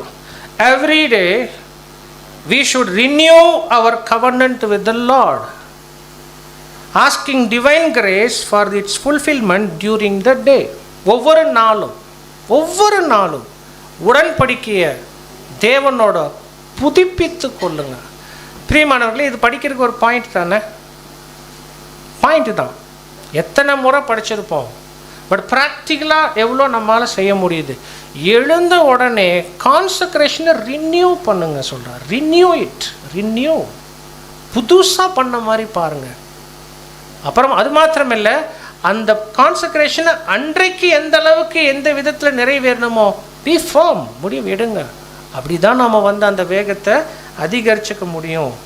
3093ல் if we hear his voice we should at once begin to make our calling and election sure. இதுதான் தேவ சித்தம் என்று அவருடைய சத்தம் நமக்கு கேட்குதுன்னா, உணர்த்தப்படுகிறோன்னா, அழைப்பு தெரிந்து கொள்வதை உறுதி செய்து கொள்வதற்கு துரிதமாக போங்க. வேறு ஆப்ஷன் நமக்கு அங்கே இல்லை. இன்னொரு இடத்துல சகோதரர் சொல்லக்கூடிய ஒரு வார்த்தை, ஒரு கமாண்ட் மாதிரி இருக்குது. ரீப்ரின்ஸ் 4190ல் bind the sacrifice to the horns of the altar. பலிபீடத்தின் கொம்புகளில் என்ன பண்ணுங்க, உங்கள் பலிகளை நீங்கள் கட்டி வைங்க. சொல்லிட்டு டாட் டாட் டாட் போட்டுட்டு டூ இட் நவ். அந்த மூணே வார்த்தை, டூ இட் நவ். முழுமையாக அர்ப்பணிக்கிற விஷயத்தை இம்மிடியட்டாக இப்பொழுதே என்ன பண்ணுங்க, அங்கே செய்யுங்க. டோன்ட் டிலே என்பது தான். அன்பானவர்களே, இவ்வளோதான் நாம் வந்து அங்கே சொல்ல முடியும். ஸோ ஆனாலும் ஒரு ஆறுதலான வார்த்தைகளோடு நாம் அங்கே பாடத்தை நிறைவு செய்வதற்கு விரும்புகிறோம். சோர்வடைய தேவையில்லை, நெகட்டிவாக நாம் ஃபீல் பண்ணுவதற்கு அவசியம் இல்லை. ஆனால் தேவன் இப்படித்தான் நம்மக்கிட்ட எதிர்பார்க்குறாங்க. பொருத்தனையை முழுவதுமாக துரிதமாக திறனுக்கு தக்க நிறைவேற்றுவதில் முனைப்போடு நாம் அங்கே காணப்படணும். அது ஜெயம் கொண்டவர்களாக இந்த பாதையில் ஓட்டத்தை முடிப்பதற்கு உதவியாக இருக்கும். ஆனாலும் நமக்கு தேவன் வந்து நேரத்தை குறுக்கிடுவாரோ அப்படி என்ன நினைக்க தேவையில்லை, சந்தேகப்பட தேவையில்லை. வசனம் வந்து நம்ம வாசிக்கும் போது 2 பேதுரு 3:9 ஒரு ஆறுதலான வசனம் நமக்கு இருக்குது. வாசிங்க.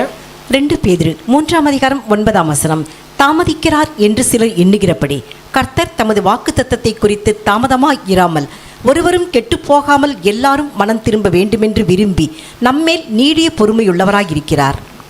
பிரியமானவர்களே, பாருங்களேன், இதில் தேவனுடைய அந்த அன்பு வந்து தெரியுது நம்ம விஷயத்தில் ரொம்ப முக்கியமாக. தாமதிக்கிறார் என்று சிலர் எண்ணுகிறபடி, ஒருவேளை சர்ச்சினுடைய குளோரிஃபிகேஷன், சபையினுடைய மகிமை, அல்லது பூமிக்குரிய ராஜ்யத்தின் பாகம், கண்ணுக்கு தெரிகிற அந்த பாகம் ஸ்தாபிக்கப்படுவது தாமதமாவது போல நமக்கு தெரியுது. ஆனால் கர்த்தர் தமது வாக்குத்தத்தத்தை குறித்து தாமதமாக இராமல், ஆனால் எதுக்காக, ஒருவரும் கெட்டு போகாமல் எல்லாரும் மனம் திரும்ப வேண்டும் என்று விரும்பி நம்ம மேலே நீடிய சார்ட்டில் அந்த 10வது லைன் இருக்கு இல்லையா, 10ங்கிறது அந்த டாட்டட் லைன், அந்த வசனம், அதுக்கான வசனம். அது ஒன்று மாத்திரம் நமக்கு தெரியல பாருங்கள் டிவைன் சார்ட்டில். நல்லதா இல்லை எப்படி ஃபீல் பண்ணுறீங்க? சபை மகிமை அடைஞ்சு கண்ணுக்கு தெரிகிற மாதிரி ராஜ்யம் ஸ்தாபிக்கப்படுவது சீக்ரெட். அது தேவன் அதை மாத்திரம் தெளிவாக சொல்லலை. ஆனால் நீங்கள் பார்த்தீங்கன்னா உண்மையிலேயே அது இன்னுமே கொஞ்சம் டிலே ஆகிட்டு அங்கே இருக்குது. ரசூல் அவங்க எப்போ எதிர்பார்த்தாங்க? அவருடைய நாட்களில் 1914 எதிர்பார்த்தாங்க. இப்போ என்ன ஆயிடுச்சு? 2014 வந்து 100 இயர்ஸ் ஆகி அதுக்கு மேலே ஒரு 11 இயர்ஸ் ஆகிருக்குது. தெரியல, யாருமே இந்த பாதை, இந்த அழைப்பு இவ்வளோ நாள் எக்ஸ்டெண்ட் ஆகும் யாருமே நினைக்கல. நடக்கிற ஒவ்வொரு பேப்டிசம் செர்வனி நமக்கு தேவனுக்கு நன்றி சொல்லணும். Still the door is open, இந்த கதவு திறந்துருக்குது. அப்படின்னா தேவன் ரொம்ப பொறுமையாக இருக்கிறாங்க மணிகள் பூமியில், நம்மில் இருக்கிறோம் மணிகள். அந்த மணிகள் எப்படியாவது அந்த குறிப்பிட்ட நேரத்துக்குள்ளே முடிக்கிறதுக்கு தேவன் அமைதியாக காத்திருக்கிறாங்க. ஸோ அப்போ என்னென்னா, நமக்கு இன்னொரு வசனம் இருக்குது, வெளிப்படுத்தின விசேஷம் 2:4-5 எபேசு சபைக்கிட்ட பேசும்போது அந்த வசனத்தை பார்க்கும்போது பெரிய அளவுக்கு தேவன் நம்ம விஷயத்தில் ரொம்ப ஃப்ளெக்சிபிளாக இருக்கிறது தெரிய வருது. அப்படின்னா முடிஞ்சளவு நேரம் கொடுக்குறாங்க நமக்கு. உடன்படிக்கை செஞ்சிட்டோம், நிறைவேற்றுவதற்கு முடிஞ்சளவு எவ்வளோ அதிகம் டைம் கொடுக்க முடியுமோ டைம் கொடுக்குறார் என்பது நமக்கு தெரியுது. ஃப்ளெக்சிபிளாக இருக்கிறது தெரியுது. ஆனாலும் நீ ஆதியில் கொண்டிருந்த அன்பை விட்டா என்று உன் பேரில் எனக்கு இவங்க என்ன பண்ணியிருக்கிறாங்க? அன்பை விட்டுட்டாங்க இல்லையா? விட்டுட்டாங்க. ஆனால் இப்போ உடனே தேவன் அவங்கள என்ன பண்ணிடல, ரிஜெக்ட் பண்ணல. இப்போ அவங்கள எப்படி டீல் பண்ணுறாரு? ஆகையால் நீ இன்ன நிலைமையிலிருந்து விழுந்தா என்பதை நினைச்சு மனம் திரும்பி ஆதியில் செய்த கிரியைகளை செய்வாயாக. அப்படின்னா இன்னும் கிரேஸ் டைம் நான் கொடுக்குறேன் உங்களுக்கு, இன்னும் நான் வெயிட் பண்ணுறேன், ஒன்று இன்னும் வளைஞ்சு கொடுக்குறேன். நீங்கள் முன்னேறின நிலைமை இல்லை, ரொம்ப லோவாக இருக்கிறீங்க, but I am giving you extra time, grace time. சிந்திச்சு திருந்தி அதே கிரியைகளுக்கு வாங்க, உங்களை ஒருவேளை என்ன பண்ணிக்குவேன், நான் மறுபடியும் நான் ஏற்றுக்கொள்வேன். ஸோ நம்ம எல்லாருடைய இது ஒருவேளை அது எபேசு சபைக்கு என்று பிரின்சிபல் நம்ம எல்லாருக்குமே பொருந்தது. நம்ம எல்லாருடைய விஷயத்துலையுமே தேவன் பொறுமையுள்ளவராக இருக்கிறாங்க. நம்ம செய்திட்ட உடன்படிக்கை முழுசாக தேவன் நியமித்த நேரத்துக்குள்ளே நிறைவேற்றுவதற்கு. பட் நாம் இங்கே பேசிட்டது அந்த பிரசங்கி 5 நாளில் இருக்கிறதின்படி செய்த உடன்படிக்கையை முழுவதும் துரிதமாக நிறைவேற்றுவதில் நமக்கு இருக்கக்கூடிய பொறுப்பு. பிரியமான சகோதர சகோதரிகளே, அந்த ஒரு உணர்வோடு நம்ம பாதையில் கடந்து போவோம். பொறுமையோடு கேட்ட நம் யாவரையும் தேவன் தாமே ஆசீர்வதிப்பாராக. இந்த ஒரு நல்லது ஒரு வாய்ப்பில் தேவன் அடியானை நினைத்ததற்கு அவருக்கு நன்றிகளை ஏறெடுத்து, அருமையான சகோதர சகோதரிகள் உங்கள் அனைவருக்கும் எனது நன்றியையும் அன்பின் வாழ்த்துக்களையும் மீண்டுமாக தெரிவித்துக் கொள்கிறேன். ஆமென். இது போன்ற அநேகம் ஆழமான சத்தியங்களை முழுமையாக பார்க்க நமது சத்திய கருவூலம் யூடியூப் சேனலை சப்ஸ்கிரைப் செய்து பயன்பெறுங்கள்.